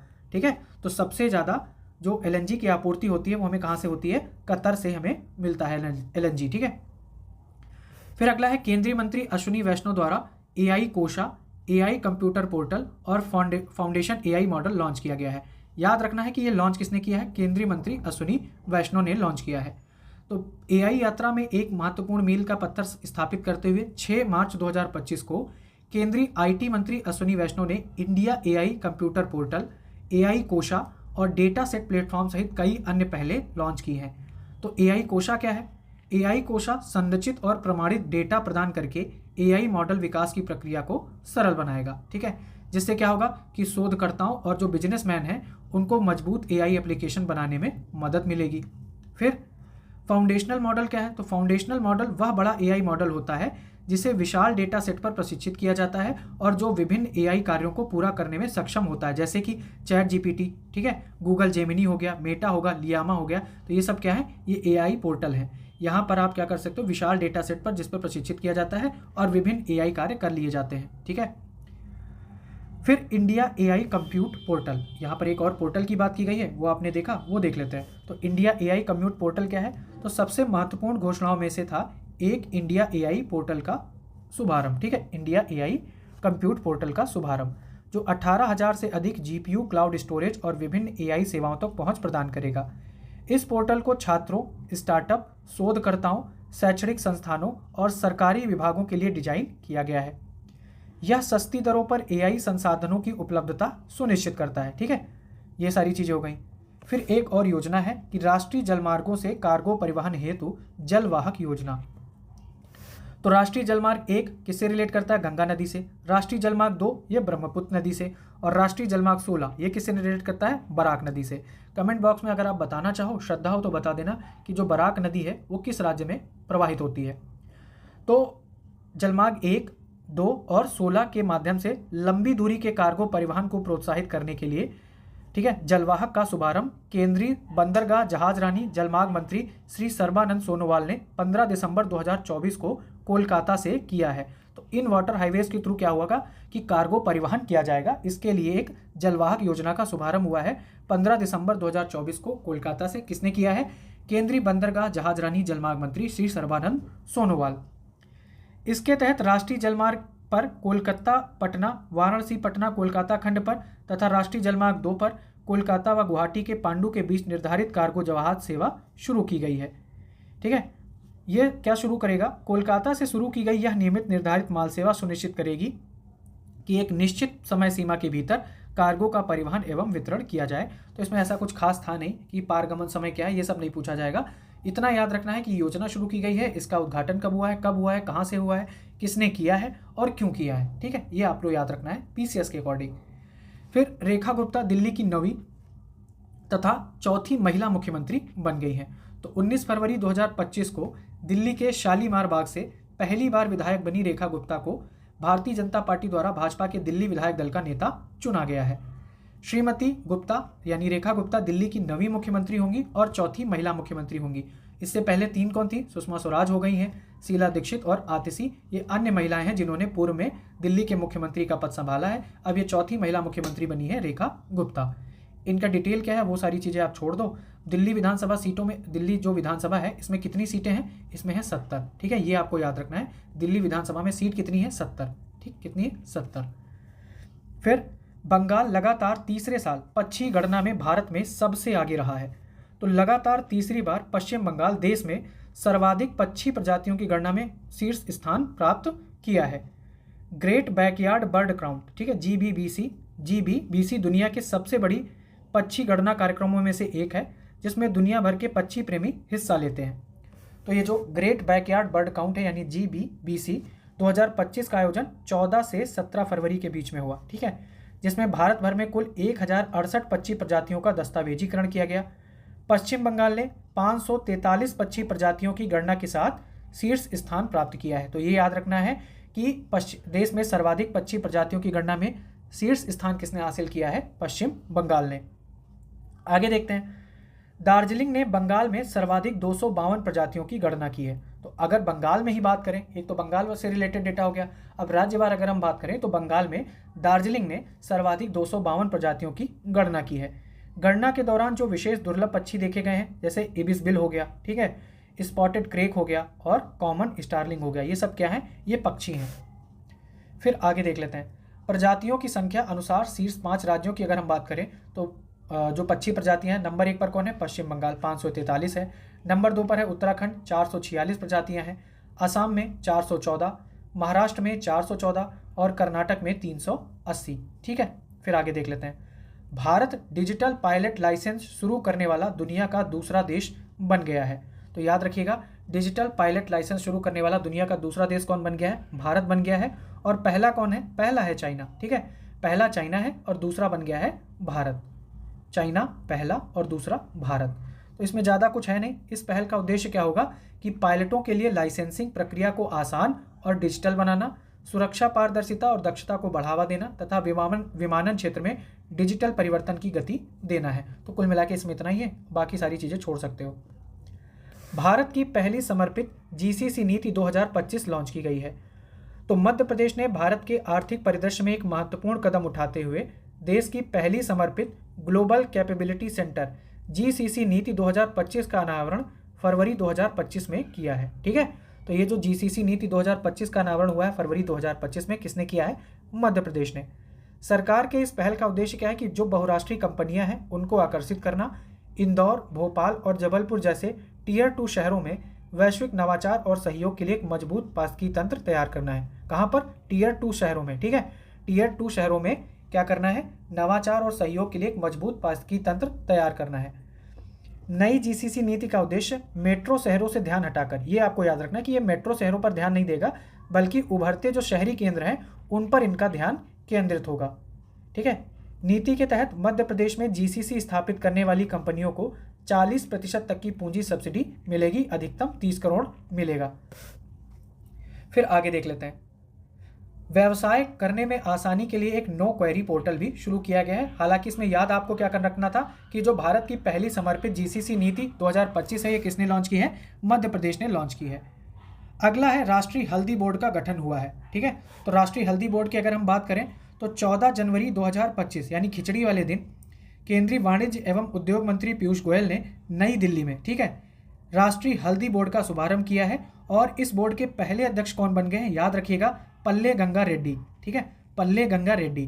तो ये जो ऐसे याद रख लो, जैसे खिचड़ी होता है तो लोग गंगा स्नान करने जाते हैं ना, तो खिचड़ी वाले दिन हुआ है तो गंगा जी, जो पल्ले गंगा है, वो हल्दी बोर्ड के अध्यक्ष बने हैं, पहले अध्यक्ष। बोर्ड में अध्यक्ष के अलावा आयुष मंत्रालय, औषधि विभाग, कृषि और किसान कल्याण विभाग तथा वाणिज्य विभाग के प्रतिनिधियों को भी इसमें नामित किया गया है। कौन कौन होगा? आयुष मंत्रालय, औषधि विभाग, कृषि किसान कल्याण विभाग तथा वाणिज्य विभाग। तो इन 4 विभागों के प्रतिनिधि भी इसमें शामिल होंगे। हल्दी के उत्पादन वाले 2 शीर्ष राज्य कौन से हैं? महाराष्ट्र और तेलंगाना। ठीक है, ये हल्दी का सबसे ज़्यादा उत्पादन करते हैं, महाराष्ट्र और तेलंगाना। तथा तकाडोंग, अब यहाँ पर लाकाडोंग होना चाहिए था, इन्होंने गलत लिखा है, लाकाडोंग हल्दी, जो मेघालय के प्रतिनिधि भी बोर्ड में इसमें शामिल होंगे। ठीक है, लाकाडोंग हल्दी मेघालय की है। इस बोर्ड का मुख्यालय तेलंगाना के निजामाबाद में स्थापित किया जाएगा। बोर्ड से क्वेश्चन बहुत आते हैं, आपने देखा होगा, रबर बोर्ड पूछा गया है, कभी चाय बोर्ड पूछा गया, कॉफ़ी बोर्ड पूछा गया है। तो ऐसे याद रखिएगा, ये जो हल्दी बोर्ड है इसका हेडक्वार्टर कहाँ होगा? तेलंगाना के निजामाबाद में। हल्दी को गोल्डन स्पाइस के रूप में भी जाना जाता है। यहाँ पर आपको थोड़ा सा मैनेज करना पड़ेगा। ठीक है, हल्का हो गया है जो भी स्कैनर हुआ है। याद रखिएगा, हल्दी को क्या बोलते हैं? Golden spice. भारत में 30 प्रकार की हल्दी उगाई जाती है। भारत विश्व का सबसे बड़ा हल्दी उत्पादक, उपभोक्ता और निर्यातक है। तो भारत विश्व का क्या है? सबसे बड़ा हल्दी उत्पादक है, उपभोक्ता है और निर्यातक है। और भारत में 70% वैश्विक हल्दी उत्पादन होता है, याद रखिएगा। ठीक है, फिर आगे है, भारत की सबसे बड़ी हवाई अड्डा परिचालन कंपनी GMR UNGC में शामिल हो गई है। तो 3 फरवरी 2025 को भारत की सबसे बड़ी हवाई अड्डा परिचालक कंपनी, जिसका नाम क्या है? GMR एयरपोर्ट्स लिमिटेड, ये UNGC यानी संयुक्त राष्ट्र ग्लोबल कॉम्पैक्ट में शामिल हो गई है। तो बस इतना ही याद रखना है, इसमें ज़्यादा कुछ है नहीं। आगे देखेंगे अगर कुछ होगा तो पढ़ना तो आप पढ़ लेना, बाकी इसमें ऐसा कुछ खास है नहीं। ठीक है, आगे देखते हैं। मेट्रो वायडक्ट पर भारत के पहले द्विमुखी सौर संयंत्र का उद्घाटन हुआ है। तो आवास और शहरी मामलों तथा बिजली मंत्री मनोहर लाल खट्टर ने दिल्ली के ओखला विहार मेट्रो स्टेशन पर 18 फरवरी 2025 को मेट्रो वायडक्ट पर भारत के पहले ऊर्ध्वाधर द्विमुखी यानी बाईफेसियल सौर संयंत्र का उद्घाटन किया है। कहाँ किया है? दिल्ली के ओखला विहार मेट्रो स्टेशन पर। किसने किया है? आवास और शहरी मामले तथा बिजली मंत्री मनोहर लाल खट्टर ने। फिर आगे है कि उन्होंने खैबर दर्रे डिपो में स्थापित 1 मेगावाट के रूफटॉप सौर ऊर्जा संयंत्र का भी उद्घाटन किया है।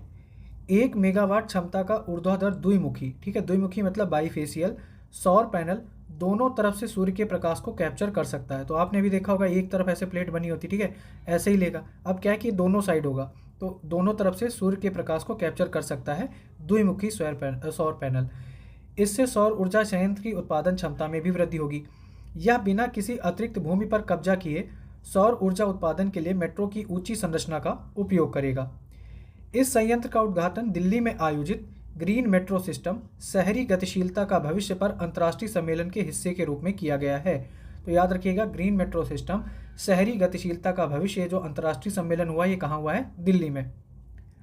गिद्ध गणना में संख्या के मामले में मध्य प्रदेश शीर्ष पर है। तो 2025 गिद्ध गणना का पहला चरण, ठीक है, पहला चरण मध्य प्रदेश वन विभाग द्वारा 17 से 19 फरवरी 2025 तक आयोजित किया गया। तो ये पहला चरण था, ठीक है, मध्य प्रदेश वन विभाग ने पूरा किया है। फिर जो पहले चरण के बाद मध्य प्रदेश में देश की सबसे अधिक गिद्ध आबादी दर्ज की गई है। राज्य में कुल कितने गिद्ध पाए गए? 12,981 गिद्ध पाए गए हैं। इसका दूसरा चरण 29 अप्रैल 2025 को आयोजित किया जाएगा। फिर आगे अगर हम देखें, तो विश्व भर में 23 प्रकार के गिद्ध पाए जाते हैं, जिनमें से भारत में 9 प्रजातियां मौजूद हैं। ये आपने याद रखना है, ठीक है। मध्य प्रदेश 7 गिद्ध प्रजातियों का घर है, जिनमें से 4 स्थायी निवासी। कौन कौन से? लंबी चोंच, सफ़ेद पीठ, मिस्री तथा लाल सिर वाला गिद्ध। और 3 प्रवासी गिद्ध हैं, हिमालयी ग्रिफॉन, परेशियन ग्रिफॉन तथा सिनेरियस गिद्ध। तो ये 7 गिद्ध प्रजातियां मध्य प्रदेश में पाई जाती हैं। मध्य प्रदेश में गिद्धों का सबसे बड़ा कुनबा पन्ना नेशनल पार्क में है, ठीक है। यहाँ पर लाल सिर वाला गिद्ध, जिसे एशियाई राजा गिद्ध, भारतीय काला गिद्ध या पौंडीचेरी गिद्ध भी कहा जाता है, पाया जाता है। आगे है, दार्जिलिंग चिड़ियाघर में भारत का पहला वन्यजीव बायो बैंक खुला है। तो भारत सरकार ने वन्यजीव संरक्षण में एक महत्वपूर्ण कदम उठाते हुए पश्चिम बंगाल के दार्जिलिंग स्थित पद्मजा नायडू हिमालयन प्राणी उद्यान में देश का पहला चिड़ियाघर आधारित बायो बैंक फरवरी 2025 में पूरी तरीके से संचालित किया है। कहाँ पर किया है? दार्जिलिंग स्थित पद्मजा नायडू हिमालयन प्राणी उद्यान में। यह सुविधा जुलाई 2024 में स्थापित हुई और इसका उद्देश्य संकटग्रस्त प्रजातियों के आनुवांशिक पदार्थ जैसे डीएनए हो गया, कोशिकाएं हो गई और ऊतक को संरक्षित करना है। तो क्या है उद्देश्य इसका? कि जो आनुवांशिक पदार्थ हैं उनको संरक्षित करना है। यह परियोजना विज्ञान और प्रौद्योगिकी मंत्रालय के तहत कोशिकी और आणविक जीव विज्ञान केंद्र के सहयोग से संचालित हो रही है, ठीक है। पद्मजा नायडू तो स्थापित यह बायो बैंक, तो क्या है ये पूरा नाम इसका? पद्मजा नायडू हिमालयन प्राणी उद्यान है ना। तो पद्मजा नायडू हिमालयन प्राणी उद्यान में स्थापित यह बायो बैंक एक फ्रोजन जू के रूप में कार्य करेगा, जहां संकटग्रस्त प्रजातियों से प्राप्त डीएनए, कोशिका और ऊतक नमूनों को कितने -196 डिग्री सेंटीग्रेड पर तरल नाइट्रोजन में क्रायोजेनिक विधि से संरक्षित किया जाएगा। तो टेम्परेचर आपने याद रखना है कितना? -196 डिग्री सेंटीग्रेड। इसके अलावा इसमें कुछ नहीं है। आगे है, केरल सरकार की एक्सपायरी दवाओं के संग्रह और निपटान पर पहली परियोजना शुरू हुई है। तो देश में पहली बार ये हो रहा है, ठीक है। तो देश में पहली बार राज्य औषधि नियंत्रण विभाग घरों से एक्सपायरी और अप्रयुक्त दवाओं को वैज्ञानिक तरीके से एकत्रित करने और उनका निपटान करने के लिए एक परियोजना शुरू कर रहा है।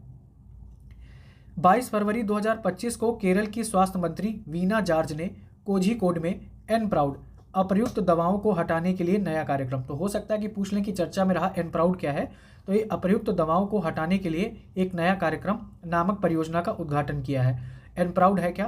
तो new programme for removal of unused drugs, ठीक है। एन प्राउड का फुल फॉर्म क्या है? New programme for removal of unused drugs. यह परियोजना कोझिकोड निगम और कोझिकोड जिले के उल्लियेरी पंचायत में पहली बार लागू की जा रही है।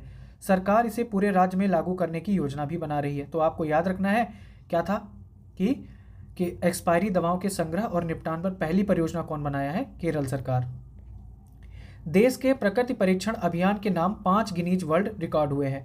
तो भारत ने आयुर्वेद और समग्र स्वास्थ्य देखभाल के क्षेत्र में ऐतिहासिक उपलब्धि हासिल करते हुए प्रकृति परीक्षण अभियान के तहत 5 गिनीज वर्ल्ड रिकॉर्ड अपने नाम दर्ज किए हैं, ठीक है। 5 गिनीज वर्ल्ड रिकॉर्ड अपने नाम दर्ज किए हैं। अब ये रिकॉर्ड हमें नहीं देखने की, ये देखिए ले, आपके पास पीडीएफ होगी, आपने देखना हो तो देख लेना।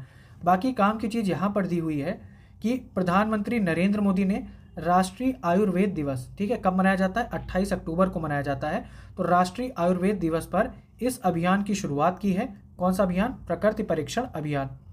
और राष्ट्रपति द्रौपदी मुर्मू पहली प्रतिभागी बनी है। तो ये जो प्रकृति परीक्षण अभियान है, इसकी पहली प्रतिभागी कौन है? राष्ट्रपति द्रौपदी मुर्मू। इस पहल ने आयुर्वेद की भूमिका को रोग निवारक चिकित्सा और जीवन शैली प्रबंधन में मजबूत किया है। तो ये सारी चीज़ें थी इसमें। फिर अगला टॉपिक है, भारत के पहले कांच के पुल का उद्घाटन किया गया है। तो तमिलनाडु के मुख्यमंत्री एम.के. स्टालिन ने, उद्घाटन किसने किया है? तमिलनाडु के मुख्यमंत्री एम.के. स्टालिन ने 30 दिसंबर 2024 को भारत के पहले कांच के पुल यानी ग्लास ब्रिज का उद्घाटन किया है, जो कन्याकुमारी में स्थित है। यह पुल विवेकानंद रॉक मेमोरियल और 133 फीट ऊंची तिरुवल्लुवर प्रतिमा को जोड़ता है। किसको जोड़ रहा है? विवेकानंद रॉक मेमोरियल और 133 फीट ऊंची तिरुवल्लुवर प्रतिमा को जोड़ता है।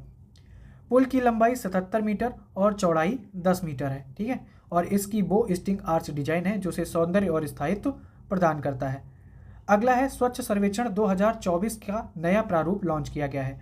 तो आवास और शहरी मामलों के केंद्रीय मंत्री मनोहर लाल खट्टर द्वारा 17 जनवरी 2025 को लॉन्च किए गए स्वच्छ सर्वेक्षण 2024 के नवे संस्करण, कौन सा? नवे संस्करण में निष्पक्ष मूल्यांकन सुनिश्चित करने के लिए एक नया प्रारूप पेश किया है। इस वर्ष सुपर स्वच्छ लीग की अवधारणा शुरू की गई है। कब? 2025 में, जो उन शहरों को मान्यता देती है जो पिछले 3 वर्षों यानी 2021 से 2023 में लगातार स्वच्छता में उत्कृष्ट प्रदर्शन किया है। सुपर स्वच्छ लीग में कितने शहर शामिल होंगे? 12 शहर शामिल होंगे। ये याद रखना है। कौन से शहरों को मान्यता मिलेगी? जिन्होंने पिछले 3 वर्ष यानी 2021 से 23 में लगातार स्वच्छता में उत्कृष्ट प्रदर्शन किया है, और इसमें 12 शहर शामिल होंगे। यह श्रेणीकरण जनसंख्या के आधार पर किया जाएगा। ठीक है। 2016 में शुरू किया गया स्वच्छ सर्वेक्षण दुनिया का सबसे बड़ा शहरी स्वच्छता सर्वेक्षण है, जिसे महुआ यानी आवास और शहरी मामलों के मंत्रालय द्वारा प्रतिवर्ष आयोजित किया जाता है। 2024 में उन शहरों को सुपर स्वच्छ लीग में शामिल किया गया है जिन्होंने पिछले 3 वर्षों में कम से कम 2 बार शीर्ष 3 में स्थान प्राप्त किया है। ठीक है। भारत के 2024 के शीर्ष 12 स्वच्छतम शहरों की सूची इस प्रकार है। तो बहुत छोटे शहर यानी जिनकी जनसंख्या 20,000 से कम है, बोला भी गया है कि जनसंख्या के आधार पर होगा वर्गीकरण। तो बहुत छोटे शहर जिनकी जनसंख्या 20,000 से कम है, उसमें नंबर 1 पर कौन है? पंचगनी महाराष्ट्र, पाटण गुजरात। ठीक है। फिर छोटे शहर जिनकी संख्या 20,000 से 50,000 के बीच में है, तो उसमें शहर का नाम है वीटा, ये महाराष्ट्र से है। सासवड़ ये महाराष्ट्र से है। ठीक है। अब इसमें क्या है कि यार शहर के साथ साथ राज्य संबंध मैचिंग करने को दे सकते हैं, तो ये आपने याद रखना है। मध्यम शहर की अगर हम बात करें तो मध्यम शहर में कौन आ जाएगा? मध्यम शहर 50,000 से 3 लाख के बीच में। ठीक है। तो इसमें आ जाएगा अंबिकापुर, ये छत्तीसगढ़, तिरुपति आंध्र प्रदेश, और नई दिल्ली एनडीएमसी दिल्ली। ठीक है, एनडीएमसी दिल्ली। फिर जिनकी जो बड़े शहर जिनकी जनसंख्या 3 लाख से 10 लाख के बीच में है, तो इसमें कौन आ जाएगा? नोएडा। ठीक है, 8वें नंबर पर नोएडा उत्तर प्रदेश, चंडीगढ़ ये चंडीगढ़ में ही है। फिर मिलियन प्लस शहर यानी जिनकी जनसंख्या 10 लाख से अधिक है, तो इसमें इंदौर नंबर 10 पर मध्य प्रदेश, नंबर 11 पर नवी मुंबई महाराष्ट्र, नंबर 12 पर सूरत गुजरात। तो ये क्राइटेरिया हो गया। इंदौर को लगातार 7वीं बार भारत के सबसे स्वच्छ शहर का खिताब मिला है। ठीक है। बाकी भारत का सबसे बड़ा बायो सीएनजी प्लांट कहाँ है? इंदौर में। यह आपको याद रखना, भारत का सबसे बड़ा बायो सीएनजी प्लांट कहाँ है? इंदौर में। फिर सुपर स्वच्छ लीग यह सुनिश्चित करती है कि शीर्ष रैंकिंग के लिए प्रतिस्पर्धा करने वाले शहरों का मूल्यांकन निष्पक्ष और पारदर्शी तरीके से किया जाए, जिससे जनसंख्या आधारित भेदभाव रोका जा सके। अब मोपा हवाई अड्डे ने प्रतिष्ठित सर्वश्रेष्ठ सुरक्षा पुरस्कार जीता है। तो मनोहर अंतर्राष्ट्रीय हवाई अड्डे, ठीक है, जिसे GMR गोवा अंतर्राष्ट्रीय हवाई अड्डा लिमिटेड द्वारा विकसित और संचालित किया गया है। इसने फरवरी 2025 में इतिहास रचते हुए भारत का पहला हवाई अड्डा बन गया है, जिसे राष्ट्रीय सुरक्षा परिषद सुरक्षा पुरस्कार 2024 के तहत सेवा क्षेत्र में, ठीक है, सर्विस सेक्टर श्रेणी में प्रतिष्ठित सर्वश्रेष्ठ सुरक्षा पुरस्कार स्वर्ण ट्रॉफी से सम्मानित किया गया है। तो किसको दिया गया है? मोपा हवाई अड्डे को। ठीक है। यह पहला भारतीय हवाई अड्डा है जिसे सेवा क्षेत्र श्रेणी में स्वर्ण ट्रॉफी प्रदान की गई है। अब भारत की तटरेखा में विस्तार। जब आप आंसर राइटिंग करते हो तटरेखा से संबंधित चुनौतियां क्या हैं, तो वहां पर लिखते हो कि भारत की जो तटरेखा है वो 7516 किलोमीटर लंबी है। अब यहाँ पर क्या हुआ है? विस्तार हो गया है और राष्ट्रीय तटीय अनुसंधान केंद्र ने नया डेटा रिलीज किया है। इसके अनुसार भारत की तटरेखा 47.6% बढ़ गई है। 1970 में कितनी थी? 7516 किलोमीटर, और वर्ष 2023-24 में कितनी हो गई है? 11,098 किलोमीटर हो गई है। तो ये डेटा आपने आगे नोट करना है आंसर राइटिंग में भी, और याद भी रखना है, पीटी में भी पूछ सकता है। तटरेखा में बदलाव वाले राज्य और केंद्र शासित प्रदेश। तो गुजरात की तटरेखा 1214 किलोमीटर थी 1970 में, अब कितनी हो गई है? 2340 किलोमीटर हो गई है। तो समुद्र तट की लंबाई में सर्वाधिक पूर्ण वृद्धि के साथ ही सबसे लंबी तटरेखा वाले राज्य की स्थिति गुजरात ने बरकरार रखी है। तो सबसे लंबी तटरेखा किसकी है? गुजरात की। फिर आगे है, केरल ने केवल 30 किलोमीटर वृद्धि के साथ सबसे कम वृद्धि दर्ज की है। ठीक है। एक अगला टॉपिक है पनडुब्बी मत्स्य 6000। यह आपको याद रखना, मत्स्य 6000 क्या है? पनडुब्बी है। इसका बंदरगाह पर परीक्षण पूरा हो गया है। तो डीप ओशन मिशन पहल के तहत पृथ्वी विज्ञान मंत्रालय ने राष्ट्रीय महासागर प्रौद्योगिकी संस्थान को समुद्रयान परियोजना के तहत चौथी पीढ़ी की गहरे समुद्र में चलने वाली पनडुब्बी, तो ये मत्स्य 6000 कौन सी है? चौथी पीढ़ी की है ना, ठीक है, 4G यानी 4th जनरेशन पनडुब्बी है। इसका कट्टुपल्ली बंदरगाह पर 27 जनवरी से 12 फरवरी 2025 तक गीला परीक्षण किया गया। यह परीक्षण 2025 के अंत तक 500 मीटर की गहराई तक उथले पानी में परीक्षण करने की दिशा में एक महत्वपूर्ण कदम है। मत्स्य 6000 देश की महासागर अन्वेषण क्षमता में एक महत्वपूर्ण मील का पत्थर है। ठीक है, तो ये बात की गई है। आगे क्या है इसमें? आगे अगला टॉपिक है कि भारत में बाल विवाह समय पूर्व बच्चे पैदा करने की दर में कमी आई है। तो नेचर साइंटिफिक रिपोर्ट ने एक अध्ययन जारी किया है और उसमें बताया है कि भारत में जो है पिछले कुछ वर्षों में बाल विवाह और समय से पहले बच्चा पैदा करने की दरों में वृद्धि हुई है। ठीक है, वहीं भारत में ऐसे मामलों में कमी आई है।